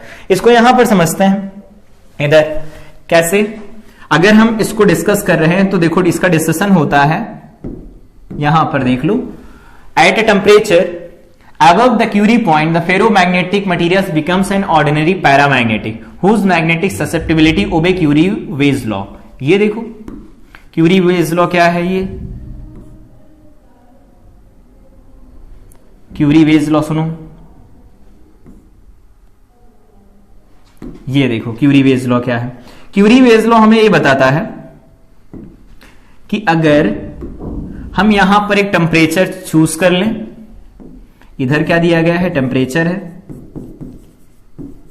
टेम्परेचर है, और इधर दिया गया है मैग्नेटिक ससेप्टिबिलिटी। तो अगर इस टेम्परेचर को चूज कर लेते हैं, ये टीसी क्यूरी टेम्परेचर है, तो इसके आगे अगर हम बात करें तो इसका जो मैग्नेटिक बिहेवियर होता है वो कुछ इस तरह से बदलता है। यहां पर क्या होगा, जो काई एम होता है वो इनवर्सली प्रोपोर्शनल होता है 1/t माइनस टीसी के, ये निकल के आता है। और अगेन अगर इसे हम सॉल्व करते हैं तो यहां से काई एम इज इक्वल टू क्या मिलेगा, यहां मिल जाएगा c डिवाइडेड बाय में t माइनस टीसी, ये t माइनस टीसी मिलेगा। तो इसके आगे ये जो नेचर होता है इनका वो कैसा हो जाता है, तो इसके आगे इनका नेचर हो जाता है पैरामैग्नेटिक। तो इससे पहले ये क्या होते हैं, फेरोमैग्नेटिक, इसके बाद ये पैरामैग्नेटिक होते हैं। जिस पॉइंट पर ये होता है उसी को हम कहते हैं हम क्यूरी टेम्परेचर या क्यूरी पॉइंट कहा जाता है। और इस लॉ को हम कहते हैं क्यूरी-वेस लॉ। पियरे क्यूरी नाम था साइंटिस्ट का, उन्होंने दिया था, उन्हीं के नाम पर इसका नाम चलता है। ठीक है, अगला पॉइंट है डोमेन थ्योरी। अभी जिसके बारे में बात किया वही है डोमेन थ्योरी क्या होती है। तो एक एक करके सारे पॉइंट्स डिस्कस करते हैं। पहला पॉइंट दिया गया डोमेन थ्योरी का, the spin magnetic moments of electrons are responsible for magnetic properties of ferromagnetic. यहां पर जो मैग्नेटाइजेशन हो रहा है in the direction of applied magnetic field वो स्पिनिंग की वजह से हो रहा है। पहला पॉइंट, होता दोनों की वजह से है, लेकिन ज्यादा कौन होता, तो स्पिनिंग वाला ज्यादा होता, वो इफेक्टिव रहता है। Under certain definite forces these spins magnetic moments are aligned up parallel to one another. This results in setting up a region of spontaneous magnetization which are called domains। Domain बन जाते हैं। ठीक है, कुछ forces की वजह से ऐसा होता है जिसमें स्पिन जो मोमेंट होते हैं वो पर्टिकुलर डायरेक्शन में पैरेलल अलाइन हो जाते हैं और उसकी वजह से डोमेन का फॉर्मेशन होता है। एक डोमेन के अंदर 10⁻17 से लगाकर के 10⁻21 एटम्स पाए जाते हैं। अगला पॉइंट सुनो, each domain the atoms have magnetic moments which are aligned strictly in a single direction. Single direction में ये अलाइन करके रखते हैं अपने आप को। यहां पर देखो, ये देखो। ठीक है, अगला पॉइंट है very strong magnetic field appears inside a domain. एक डोमेन के अंदर ये बहुत ज्यादा स्ट्रॉन्ग मैग्नेटिक फील्ड पहले से रहता है। It is magnetize to saturation. लेकिन एक बात इसमें होती है, डोमेन थ्योरी की एक खास बात है कि अगर हम किसी फेरोमैग्नेटिक सब्सटेंस को मैग्नेटाइज करवाते हैं तो एक particular value of magnetizing field जिसको हम H बोलते हैं, उसके बाद में क्या करता है, इसका मैग्नेटाइजेशन बंद हो जाता है। इसी को हम कहते हैं सैचुरेशन। ये सैचुरेशन होता है, उसके बाद वो मैग्नेटाइज होना ही बंद हो जाएगा। ठीक है, बाकी कंटेन कितना करता है इतना, और इसका जो वॉल्यूम होता है इतने ऑर्डर का होता है, 10⁻⁻8 से 10⁻⁻12 मीटर क्यूब का ऑर्डर का होता है, पर मीटर क्यूब में पाए जाते हैं। मैग्नेटिक मोमेंट्स, अगली पॉइंट है, of different domains have different direction. ठीक है, अगर बात करें कि यहां पर हम लोगों ने जो भी डिस्कस किया, ये देखो, यहां पर अगर हम बात करते हैं कि अगर मैग्नेटिक फील्ड अप्लाई नहीं किया गया तो इसके अंदर जो डोमेन की डायरेक्शन होती है वो डिफरेंट होती है। ठीक है, in the absence of external magnetic field as a result of this the resultant magnetic moment of the specimen is zero. अगर स्पेसिमेन हम फेरोमैग्नेटिक सब्सटेंस लेते हैं, अगर अप्लाइड मैग्नेटिक फील्ड नहीं तो उस केस में ये जीरो मैग्नेटिक डाइपोल मोमेंट रखते हैं। ओवरऑल मटेरियल की बात कर रहे हैं। अगला पॉइंट है, in the presence of an external field, ये दो तरह से मैग्नेटाइज होता है। इनका मैग्नेटाइजेशन किसकी वजह से हो सकता है, तो पहला है those domains oriented favourably with respect to the magnetic field grow at expense of those oriented less favourably due to the reorientation effect of magnetic field. ये कहना चाहते हैं कि अगर हम मैग्नेटिक फील्ड अप्लाई करते हैं तो उन डोमेन का रीजन जो होता है बड़ा हो जाता है जो उस अप्लाइड मैग्नेटिक फील्ड की डायरेक्शन में आते हैं, और जो उसकी अपोजिट डायरेक्शन में आते हैं उनका रीजन छोटा हो जाता है। ठीक है, अगला पॉइंट सुनो। अगला पॉइंट है the magnetization of the domains tends to align in a direction of magnetic field and a piece of matter become a magnet. और इसकी वजह से क्या होता है, जो पीस होता है, स्पेसिमेन होता है, वो क्या होता है, एज अ मैग्नेट बिहेव करने लगता है। समझते हैं इसे, यहां पर है नहीं है, इधर नए पेज पर समझते हैं। हो यहां पर हमारे पास कुछ ऐसा दिया गया है, ये इसके अंदर मटेरियल्स हैं, या इसको हम ऐसे मार्क कर देते हैं,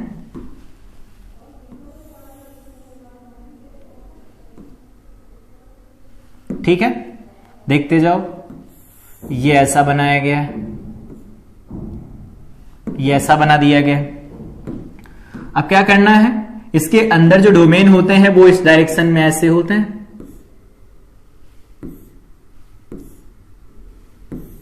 ऐसे होते हैं इस डायरेक्शन में,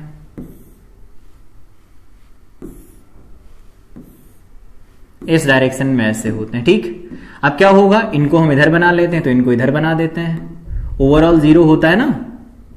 अगर इनको हम ऐसे बना देते हैं तो इनको हमें ऐसे बनाना पड़ेगा,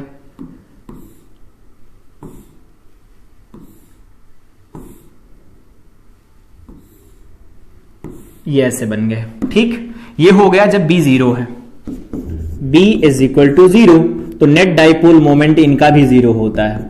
ठीक है, लेकिन पर्टिकुलर डोमेन में अगर चले जाओगे तो वो जीरो नहीं रहेगा। ठीक है, अब यहां पर फील्ड लगाया जाता है। देखो, अगर हम बात करते हैं यहां पर एक फील्ड लगा दें, इधर बढ़ाओ इनको और एक फील्ड लगा दो, एक फील्ड लगा दो, इनके किसी एक डायरेक्शन में फील्ड लगा दो जिधर चाहो, ये है। ठीक, फील्ड लगाया गया कुछ इस डायरेक्शन में, सपोज फील्ड इस डायरेक्शन में लगा दो, सपोज अपवर्ड डायरेक्शन में फील्ड लगा देते हैं, तो अपवर्ड डायरेक्शन में अगर फील्ड लगाते हैं तो कुछ ऐसा हो जाता है, ये ऐसा हो जाता है, ये हो गया। और अगर ऐसा होगा तो यहां से देख के बताओ अब क्या होगा, ये अपवर्ड डायरेक्शन में फील्ड लगाया गया, फील्ड की डायरेक्शन कहां है, अपवर्ड डायरेक्शन में फील्ड लगा है बी, ये बी वेक्टर है, अप्लाइड मैग्नेटिक फील्ड है, तो बी अपवर्ड डायरेक्शन में लगाएंगे तो ये आ गए उसकी डायरेक्शन में, ये अपोजिट डायरेक्शन में, तो ये क्या करेंगे, अपना रीजन बड़ा करेंगे, इसका रीजन छोटा हो जाएगा, और जो इसके अलावा किसी पर्टिकुलर डायरेक्शन में, अदर पर्टिकुलर डायरेक्शन में, वो क्या करते हैं, वो भी अपना रीजन कुछ ना कुछ बढ़ाते हैं। कैसे, देखो अब क्या होगा इनके साथ, ये वाला रीजन बढ़ेगा, ये बढ़ेगा, ये बढ़ेगा,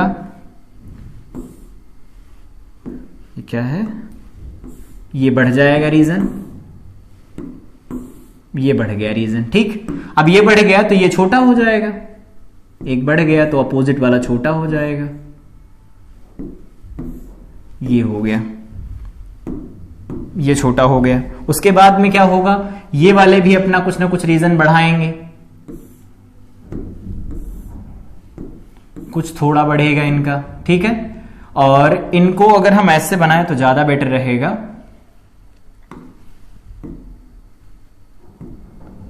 ये कुछ ऐसा बनाया जाता है,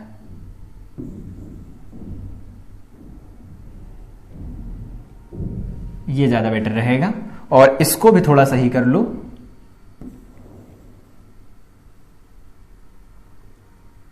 ये ऐसा बना दिया जाएगा। ठीक, अब इनको बढ़ा देते हैं, ये ऐसे आ जाएंगे। ठीक, अगले जो बनेंगे वो इधर बन जाएंगे,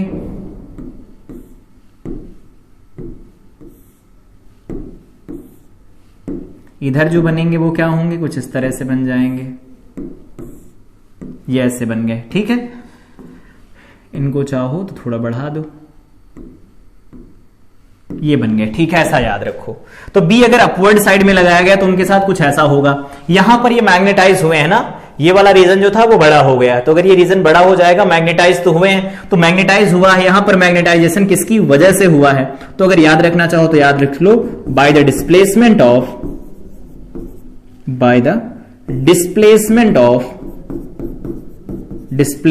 ऑफ डोमेन्स,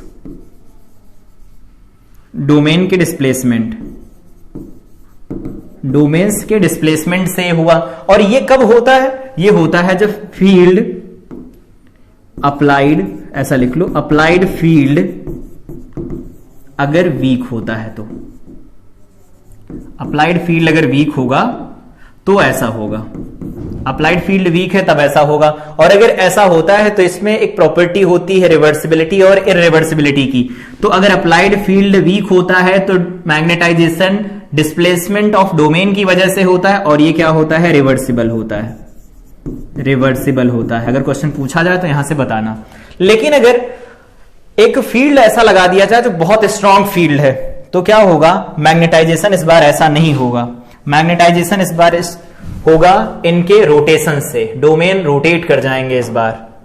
तो डोमेन अगर रोटेट करते तो कुछ ऐसा हो जाता है, ये रहेंगे वैसे, डोमेन अब रोटेट कर जाएंगे। तो डोमेन रोटेट करेंगे तो हर एक पर्टिकुलर रीजन अब यहां पर कुछ इस डायरेक्शन में चला जाएगा, ये ऐसा बनेगा। इस डायरेक्शन में भी सेम ऐसा होने लगेगा,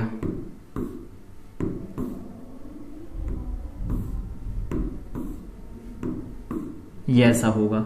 इस वाले रीजन के अंदर भी ऐसा होने लगेगा,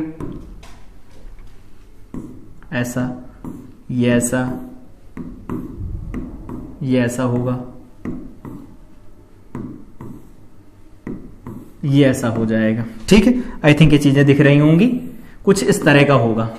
अब देखो यहां पर फील्ड स्ट्रांग लगा दिया गया, यहां पर फील्ड अपवर्ड डायरेक्शन में लगाया गया, ये क्या है, स्ट्रांग है। तो स्ट्रांग होता है तो यहां पर जो मैग्नेटाइजेशन हो रहा है, मैग्नेटाइजेशन वो किसकी वजह से हो रहा है, वो by the rotation of domains, domains के रोटेशन की वजह से होगा। और डोमेन के रोटेशन की वजह से जो होता है मैग्नेटाइजेशन, वो होता है इरिवर्सिबल। इरिवर्सिबल मतलब अगर ये एक बार मैग्नेटाइज हो गए तो पूरी तरह से डीमैग्नेटाइज नहीं होंगे अगर फील्ड को जीरो कर दिया जाएगा तो भी, और जो पूरी तरह से मैग्नेटाइज नहीं होते इसी को कहते हैं रिटेंटिविटी। अभी समझते हैं क्या होता है नए नए टर्म। लेकिन ध्यान रखना कि अगर ये कोई फेरोमैग्नेटिक सब्सटेंस है, फील्ड जीरो है, तो उस केस में इसका नेट डाइपोल मोमेंट जीरो बनेगा। अगर फील्ड ज्यादा स्ट्रांग नहीं है और लगा दिया गया है तो उस केस में क्या होगा, वो डोमेन जिनकी डायरेक्शन मैग्नेटिक मोमेंट उस डायरेक्शन में आ रहा होगा वो अपना रीजन बड़ा कर लेते हैं, बाकी अपना रीजन छोटा कर लेते हैं। अगर स्ट्रांग फील्ड लगा दिया गया तो रीजन की कोई बात नहीं होती, सीधे सीधे जितने डोमेन होते हैं उनका ओरिएंटेशन मैग्नेटिक डाइपोल मोमेंट का अप्लाइड मैग्नेटिक फील्ड की डायरेक्शन में चला जाता है और मटीरियल स्ट्रांगली मैग्नेटाइज हो जाता है। वो मैग्नेटाइजेशन इरिवर्सिबल होता है या रिवर्सिबल होता है, याद रहना चाहिए। ठीक है, इसके आगे अब बात करते हैं हिस्टेरेसिस क्या है। हिस्टेरेसिस क्या है इसको पहले समझें, उसके बाद पहले यहां पर और बात करूं।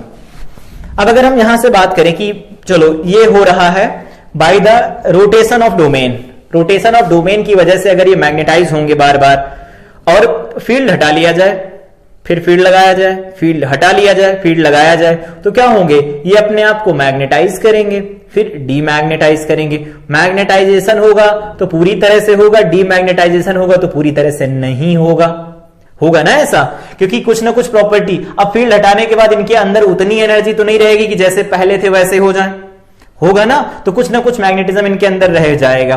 तो उस केस में क्या होगा कि जितनी भी हम पर्टिकुलर एनर्जी इनके अक्रॉस अप्लाई कर रहे हैं, जब मैग्नेटिज्म यहां पर मैग्नेटिक फील्ड को हटा लिया जाता है, अप्लाइड मैग्नेटिक फील्ड को, तो उतनी मैग्नेटिक एनर्जी हमें वापस नहीं मिल पाती। इसका मतलब कुछ ना कुछ एनर्जी लॉस हो रहा है इस प्रोसेस के अंदर, और इसी एनर्जी लॉस को कहा जाता है हिस्टेरेसिस लॉस। इस प्रोसेस को कहा जाता है हिस्टेरेसिस। याद रहेगा कि जब किसी भी पर्टिकुलर स्पेसिमेन, फेरोमैग्नेटिक स्पेसिमेन को रखते हैं मैग्नेटिक फील्ड के अंदर, तो क्या करता है, वो मैग्नेटाइज होता है, और फील्ड हटाते तो डीमैग्नेटाइज होता है, फील्ड लगाते फिर मैग्नेटाइज होता है। फील्ड लगाने के बाद जितनी एनर्जी दी जाती है उतनी एनर्जी हमें मिलती नहीं फील्ड से, तो अगर उतनी एनर्जी नहीं मिलती तो कुछ एनर्जी हीट के फॉर्म में डिसिपेट हो जाती है। इसी प्रोसेस को कहा जाता है हिस्टेरेसिस, और जो लॉस होता है इसे कहते हैं हिस्टेरेसिस लॉस। ठीक, वही यहां पर पॉइंट लिखा गया है, समझो।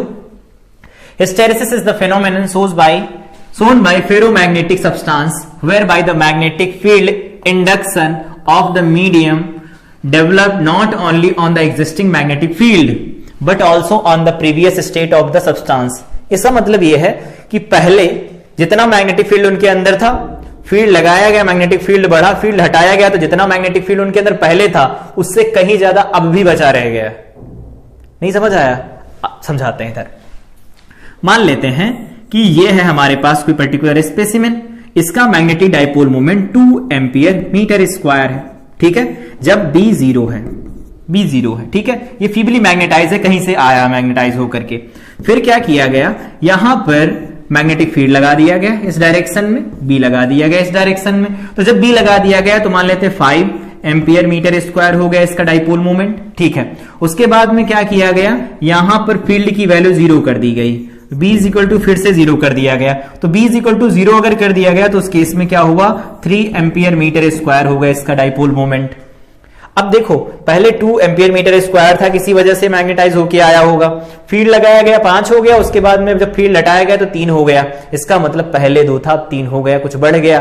तो इसका यही मतलब निकल के आता है कि पहले जितनी एनर्जी हम लोगों ने यहां पर दी है इसे, बेसिकली हम लोगों ने कितना डाइपोल मोमेंट बढ़ाया इसका, 3 से, और जो फील्ड हटाया तो कितना वापस मिला, 2 मिला, 1 कहां उसी में रह गया। तो यहां पर जो एनर्जी लॉस होता है इस प्रोसेस की वजह से, इसी को कहा जाता है हिस्टेरेसिस, और इस लॉस को कहते हैं हिस्टेरेसिस लॉस। इसको यहां समझते हैं कि क्या होगा। यहां पर एक पॉइंट दोबारा से इसको हटा देते हैं समझने के लिए, तो इसे समझ लिया। अब हिस्टेरेसिस लॉस के लिए यहां पर हम एक कर्व डिजाइन करेंगे, कर्व बनाएंगे, एक ये कर्व बनाएंगे। ये कर्व बहुत ही इंपॉर्टेंट है, किसी भी मटेरियल को सेलेक्ट करना हो, उसका हम परमानेंट मैग्नेट बना रहे हैं या इलेक्ट्रोमैग्नेट के अंदर उसे हम यूज कर रहे हैं, उसके लिए जरूरी है ये डायग्राम। ये डायग्राम किसके और किसके बीच में होता है, तो सुनो, इधर लगाया जाता है H, इधर लगाया जाता है B या फिर I, B और I, intensity of magnetizing field इधर हो गया और उधर हो गया मैग्नेटाइजिंग इंटेंसिटी। अब क्या करते हैं, एक मटेरियल है, एक पर्टिकुलर मटेरियल लिया गया और उस मटेरियल को हम लोगों ने यहां से मैग्नेटाइज करना शुरू कर दिया। तो जब मैग्नेटाइज करना शुरू करते तो उस केस में मैग्नेटाइज हो जाता है ऐसे, ठीक है, इस तरह से मैग्नेटाइज होता है। लेकिन इसमें एक और खास बात होती है, जैसे जैसे H की वैल्यू बढ़ाते जाते हैं इसके अंदर B या I बढ़ता जाएगा, तो B व I बढ़ता जाएगा, लेकिन एक पर्टिकुलर वैल्यू के बाद में B और I बढ़ना बंद हो जाता है। और जिस वैल्यू पर ये बढ़ना बंद हो जाता है, इस पॉइंट को ही हम नाम दे देते हैं, ये जो पॉइंट होता है इसे हम कहते हैं HS। सैचुरेशन आ गया, यहां पर बढ़ना बंद हो जाएगा। उसके बाद में क्या होगा, अब क्या करते हैं, H को 0 करना शुरू करते हैं। तो यहां O था, O से बढ़े हम लोग A पॉइंट की तरफ, तो OA से बढ़े इधर से इधर की तरफ गए हैं। अभी ये मैग्नेटाइजेशन हो रहा है। लेकिन अगर हम फील्ड की वैल्यू 0 कर देते हैं, मतलब H की वैल्यू 0 कर दें, तो H की वैल्यू 0 करेंगे तो इसको 0 हो जाना चाहिए, तो इसको 0 हो जाना चाहिए, लेकिन ये 0 हो नहीं पाता, इतना हो जाता है, यहां पर आके रुक जाता है।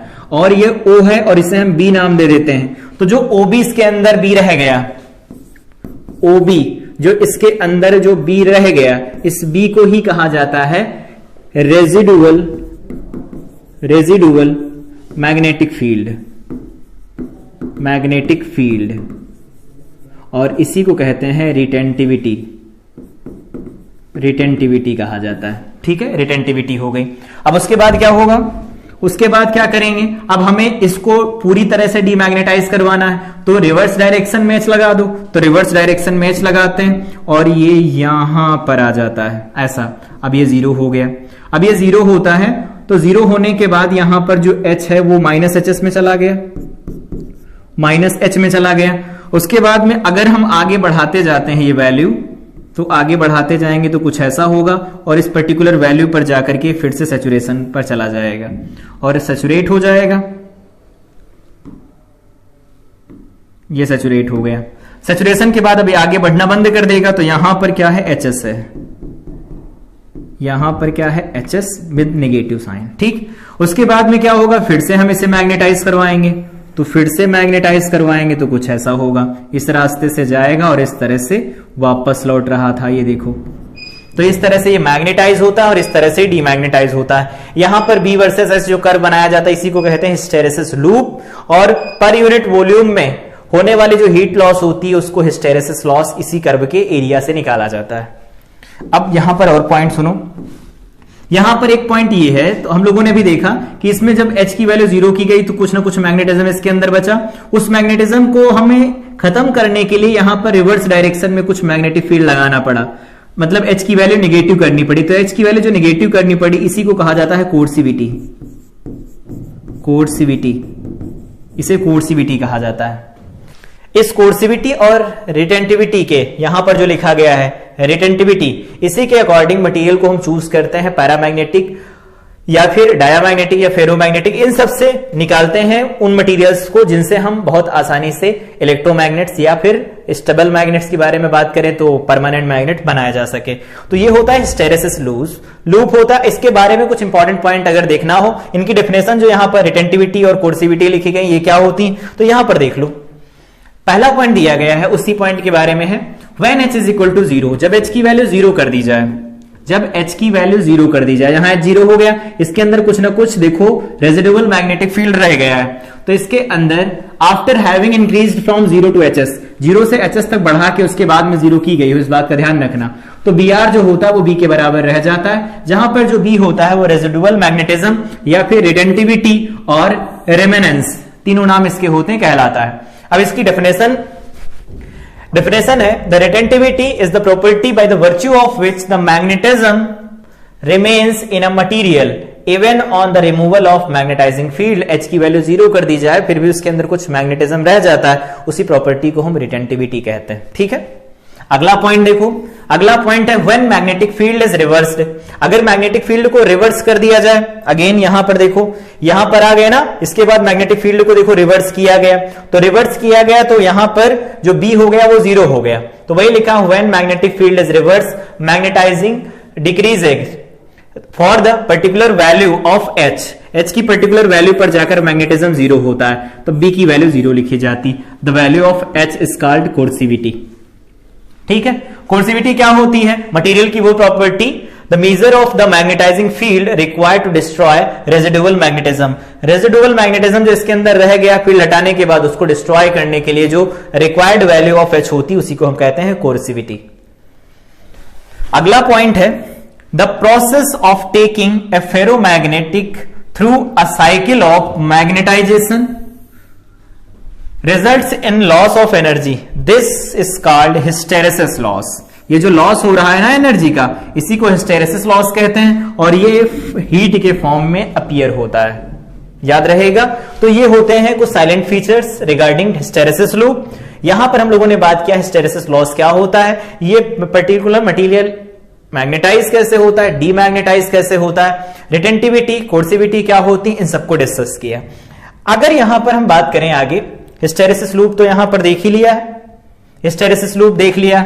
हिस्टेरेसिस लूप यहां पर एक पर्टिकुलर मटेरियल के लिए बनाना चाहते हैं हम, क्योंकि आगे हमें डिफाइन करना है परमानेंट मैग्नेट एंड इलेक्ट्रोमैग्नेट्स। देखो ऐसा कुछ, अगर हम यहां पर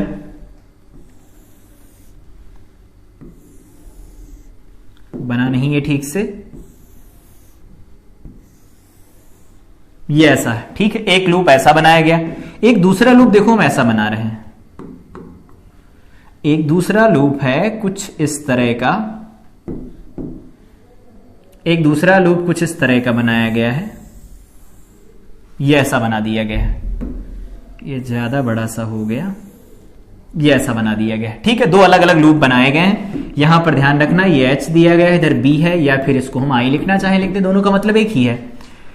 यहां पर इस ग्राफ में किसके लिए कौन ग्राफ बनाएगा वो बाद में बताएंगे, लेकिन अभी के लिए देखो, अगर इस मटेरियल को हम मटेरियल नंबर 1 नाम दे देते हैं, ये हमारे पास मटेरियल नंबर 1 है और ये जो हमारे पास बना है वो मटेरियल नंबर 2 है। तो मटेरियल नंबर 1 के बारे में बात करते हैं, 1 के बारे में। तो इसकी देखो यहां पर रिटेंटिविटी ज्यादा है, मटेरियल 1 की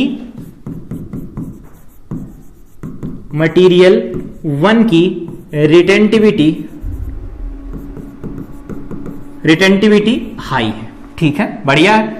और मटेरियल 2 की रिटेंटिविटी लो है, मटेरियल 2 की रिटेंटिविटी ये क्या है, लो है, ठीक है। ये तो पहला पॉइंट हो गया। दूसरा पॉइंट सुनो, कोर्सिविटी के बारे में बात करते हैं, क्योंकि यहां पर देखो बात करनी है हमें कोर्सिविटी के बारे में। कहां चला गया ये देखो लिखा है कोर्सिविटी। क्या होती है कोर्सिविटी? जब हम इसको h की वैल्यू 0 कर दी जाए, h की वैल्यू 0 का मतलब h की निगेटिव वैल्यू जब लगाई जाती है और जो b 0 हो जाता, उसी को कहते हैं कोर्सिविटी। कोर्सिविटी को हम यहां पर बनाते हैं, फिर यहां पर देखो, यहां पर जो वैल्यू है, ये पॉइंट यहां पर रिटेंटिविटी, इसकी रिटेंटिविटी यहां पर है, तो पहले मटेरियल की रिटेंटिविटी ज्यादा, दूसरे की कम है। अब यहां पर बात करते हैं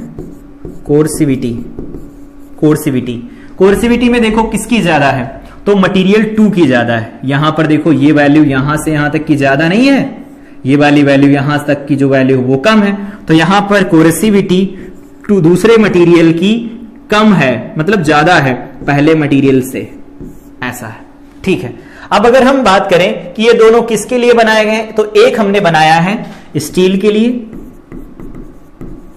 के लिए, दूसरा बनाया है सॉफ्ट आयरन के लिए बनाया है। ये सॉफ्ट आयरन के लिए बनाया गया, स्टील के लिए बनाया गया। तो सॉफ्ट आयरन की रिटेंटिविटी ज्यादा है, कोर्सिविटी कम है, स्टील की कोर्सिविटी ज्यादा है, रिटेंटिविटी कम है। अब हमें डिसाइड करना है कि कौन सा मटेरियल हम यूज करेंगे परमानेंट मैग्नेट बनाने के लिए। तो परमानेंट मैग्नेट बनाना है, तो परमानेंट मैग्नेट के नाम से ये फीलिंग आ रही कि हम एक बार मैग्नेट बना दें तो उसको डीमैग्नेटाइज तो करना है नहीं, तो डीमैग्नेटाइज नहीं करना है हमें, और डीमैग्नेटाइज जल्दी हो भी ना। तो उसके लिए क्या चाहिए हमें? उसके लिए हमें अगर रिटेंटिविटी हाई मिल जाती तब तो बहुत अच्छा है, और दूसरी बात है अगर हमें कोर्सिविटी भी हाई मिल जाए तब और भी ज्यादा अच्छा है। लेकिन बार बार हम उसे मैग्नेटाइज डीमैग्नेटाइज तो कर नहीं रहे, तो रिटेंटिविटी और कोर्सिविटी में अगर दोनों में से किसी एक को चुनना पड़े तो हम यहां पर कोर्सिविटी को चुनेंगे। क्यों? क्योंकि कोर्सिविटी की वैल्यू अगर ज्यादा होगी तो बाहर से एटमॉस्फेरिक इफेक्ट उसके ऊपर नहीं आएगा, टेम्परेचर कम या ज्यादा होगा तो उसके मैग्नेटिज्म पर कोई इफेक्ट नहीं पड़ेगा। इसका मतलब कोर्सिविटी का फैक्टर इंपॉर्टेंट है परमानेंट मैग्नेट बनाने के लिए। वही यहां पर देखो कुछ पॉइंट्स लिखे गए हैं, पढ़ो इनको। पॉइंट लिखा गया है magnetic materials which retains their ferromagnetic property at room temperature। जो ये फेरोमैग्नेटिक प्रॉपर्टी रूम टेम्परेचर पर बनाए रखते हैं उनको हम कहते हैं permanent magnets. Magnetic material should have high retentivity so that the magnet is strong. Magnet strong होने के लिए रिटेंटिविटी हाई होनी चाहिए, बहुत अच्छा है। The material should have high कोर्सिविटी, कोर्सिविटी की वैल्यू भी हाई होनी चाहिए। That the magnetization may not be erase, जिसकी वजह से जो मैग्नेटाइज हो गया मटीरियल वो इरेज ना हो। Strength magnetic field change in temperature and mechanical mishandling, इसमें ये चेंज ना हो, इसके लिए जरूरी है कोर्सिविटी हाई हो। The material should have high permeability, material की परमिबिलिटी भी हाई होनी चाहिए। तो स्टील और आयरन में बात करें तो म्यू आर जो होता है Fe का वो ज्यादा होता है म्यू आर स्टील से, ये भी हो गया, चलो बढ़िया है। तो अगर ये इसका ज्यादा है, ये इसका ज्यादा है, मतलब इसका क्या ज्यादा होता है, तो इसकी रिटेंटिविटी ज्यादा होती है। तो इसकी रिटेंटिविटी ज्यादा है, इसकी कोर्सिविटी ज्यादा होती है, मतलब रिटेंटिविटी तो आयरन की ज्यादा होती, कोर्सिविटी स्टील की ज्यादा होती है। अभी यहां पर हम लोगों ने देखा, देख लो एक बार फिर से, यहां पर सॉफ्ट आयरन है, रिटेंटिविटी ज्यादा है, स्टील है, रिटेंटिविटी कम है। कोर्सिविटी स्टील की ज्यादा है, कोर्सिविटी सॉफ्ट आयरन की कम है। हमें बार बार मैग्नेटाइज डिमैग्नेटाइज तो करना नहीं है, बाहर का एटमॉस्फेरिक इफेक्ट उसके ऊपर ना आए, मैग्नेटाइज डिमैग्नेटाइज ना हो, इसके लिए जरूरी है कोर्सिविटी हाई हो, और हमारा पूरा कंसर्न यही होना चाहिए कोर्सिविटी हाई हो। अगर रिटेंटिविटी हाई मिल जाती तो बढ़िया है, नहीं मिल रही तो हम कोर्सिविटी के साथ कंप्रोमाइज कर लेंगे। तो कंप्रोमाइज कर रहे हैं परमानेंट मैग्नेट बनाने के लिए, तो अगर इन दोनों मटीरियल में से किसी एक मटीरियल को चूज करना हो तो किसे चूज किया जाएगा? इसे हम चूज करेंगे परमानेंट मैग्नेट बनाने के लिए, परमानेंट मैग्नेट बनाने के लिए, क्योंकि इसकी कोर्सिविटी हाई है, कोरेसिविटी इसकी हाई है, बाहर का एटमॉस्फेरिक इफेक्ट इसके ऊपर नहीं आएगा। अब इसके आगे यहां पर बात करते हैं परमानेंट मैग्नेट और इलेक्ट्रोमैग्नेट्स के बारे में। ये भी बोर्ड में पूछा जा सकता है, बोर्ड के अगर स्टूडेंट हो तो उनके लिए जरूरी है, बाकी जेईई में तो ऐसा नहीं पूछा जाएगा। बोर्ड में अगर पूछा जाता है कि इलेक्ट्रोमैग्नेट्स क्या होते हैं, तो इलेक्ट्रोमैग्नेट्स देखो क्या है, soft iron is used for making the course of electromagnets. Electromagnets जानते हैं हम लोग कि अगर कोई एक मटेरियल है, उस मटेरियल के ऊपर वाउंड कर दिए जाए, मतलब बेसिकली एक कार्डबोर्ड है, कार्डबोर्ड के ऊपर कॉपर वायर्स वाउंड कर दिए जाए, सोलेनॉइड बना लिया जाए, तो वो क्या होती है, एक इलेक्ट्रोमैग्नेट जैसा बिहेव करती है। Soft iron has high permeability and low retentivity, इसकी रिटेंटिविटी लो और परमेबिलिटी हाई होने की वजह से इसको हम यूज करते हैं। Electromagnets are current carrying solenoids with ferromagnetic materials like soft iron core. इसको ऐसे समझो, मान लेते हैं कि हमारे पास कुछ ऐसा ये मटेरियल दिया गया है, ये कोई मटेरियल दिया गया है, ये मटेरियल दिया गया है, ये है मटेरियल, और इसके ऊपर ये कॉपर्स वायर्स लपेट दिए गए हैं। ये देखो दिख रहा होगा, ये ऐसा है, और यहां बैटरी से जोड़ के इसके अंदर करंट फ्लो कराई जा रही, तो करंट यहां से एंटर करेगी, कुछ इस तरह से चलेगी। डायरेक्शन डिसाइड करना सीखा है, डायरेक्शन अगर इधर से होगी तो इधर से इधर की तरफ मैग्नेटिक फील्ड बनेगा, तो मैग्नेटिक फील्ड कहां से बनेगा, इधर एस बन जाएगा, इधर एन बन जाएगा। डायरेक्शन लिखना तो जानते हैं ना, तो इधर एस एन बन गया। अब इसके अंदर जो मैग्नेटिक फील्ड होता है तो बी इज इक्वल टू क्या लिखते हैं, म्यू नॉट एन आई लिखा जाता है, ये जानते हैं हम लोग। ये होगा जब इसके अंदर वैक्यूम हो। लेकिन अगर इसके अंदर एक मटेरियल प्लेस कर दिया जाए, ये मटेरियल है, सपोज हमारे पास आयरन है, आयरन इसके अंदर फिल कर दिया गया, तो आयरन का जो म्यू आर होता है वो तो काफी ज्यादा होता है, म्यू आर की वैल्यू ज्यादा होती, तो अब बी लिखा जाएगा, वो लिखा जाएगा म्यू इंटू में एन आई, और हम जानते हैं म्यू को क्या लिखते हैं, म्यू नॉट म्यू आर लिखा जाता है, इंटू में एन आई लिखेंगे। म्यू आर की वैल्यू बहुत ज्यादा होती है आयरन के लिए, बहुत ज्यादा होती, तो इसके अंदर जो मैग्नेटिक फील्ड होगा पहले से कई 100 टाइम्स बढ़ जाता है। ठीक है, अगर इस तरह से नहीं बनाना चाहते हैं तो इससे हॉर्सशू मैग्नेट बनाना हो तो कुछ ऐसे बना सकते हैं, हॉर्सशू मैग्नेट कुछ इस तरह से बनाए जाते हैं, या फिर इनको ऐसे बनाओ, ज्यादा बेटर लगेंगे। यहां पर ऐसे, ये ऐसे बनाना है, ये ऐसे कुछ, ये ऐसे, ठीक। इसमें इस तरह से वायर्स लपेटे जाते हैं, ऐसे, ये इस तरह से, ये इस तरह से, और इस तरह से, ये इस तरह से, ठीक है। और इनको कनेक्ट कर दिया जाता है एक बैटरी के साथ, इनको एक बैटरी के साथ कनेक्ट कर दिया जाता है ऐसे। तो यहां पर माइनस प्लस, तो करंट इधर चलेगी, करंट इधर चलेगी, तो डायरेक्शन देखो करंट की क्या बन रही है, यहां पर ऐसे ये डायरेक्शन बनेगी, इधर चलेगा। उसके बाद में इनमें डायरेक्शन जो बनेगी वो किधर की तरफ बन जाएगी, ये इधर से इधर की तरफ चलेंगे, ठीक है। यहां से करंट चलेगी इसी डायरेक्शन में, नहीं, इसको अपोजिट डायरेक्शन में बनना चाहिए। इसको थोड़ा सही कर लेते हैं, उधर वाले साइड को, इस वाले साइड में जो बन रहा है इसको थोड़ा ठीक कर लेते हैं। एन और एस बनाना है ना, तो एन एस देखो कैसे बनेंगे फिर, ये ऐसे, ये ऐसे, ये ऐसा बन गया, ठीक। अब इसमें देखो फील्ड किधर की तरफ बनेगा, ये इधर से आएगी करंट, इधर से करंट आएगी, करंट इधर से आएगी, करंट इधर चली जाएगी, और फिर इसमें करंट इधर से इधर की तरफ जाएगी, ऐसा होगा, बनेगा ना।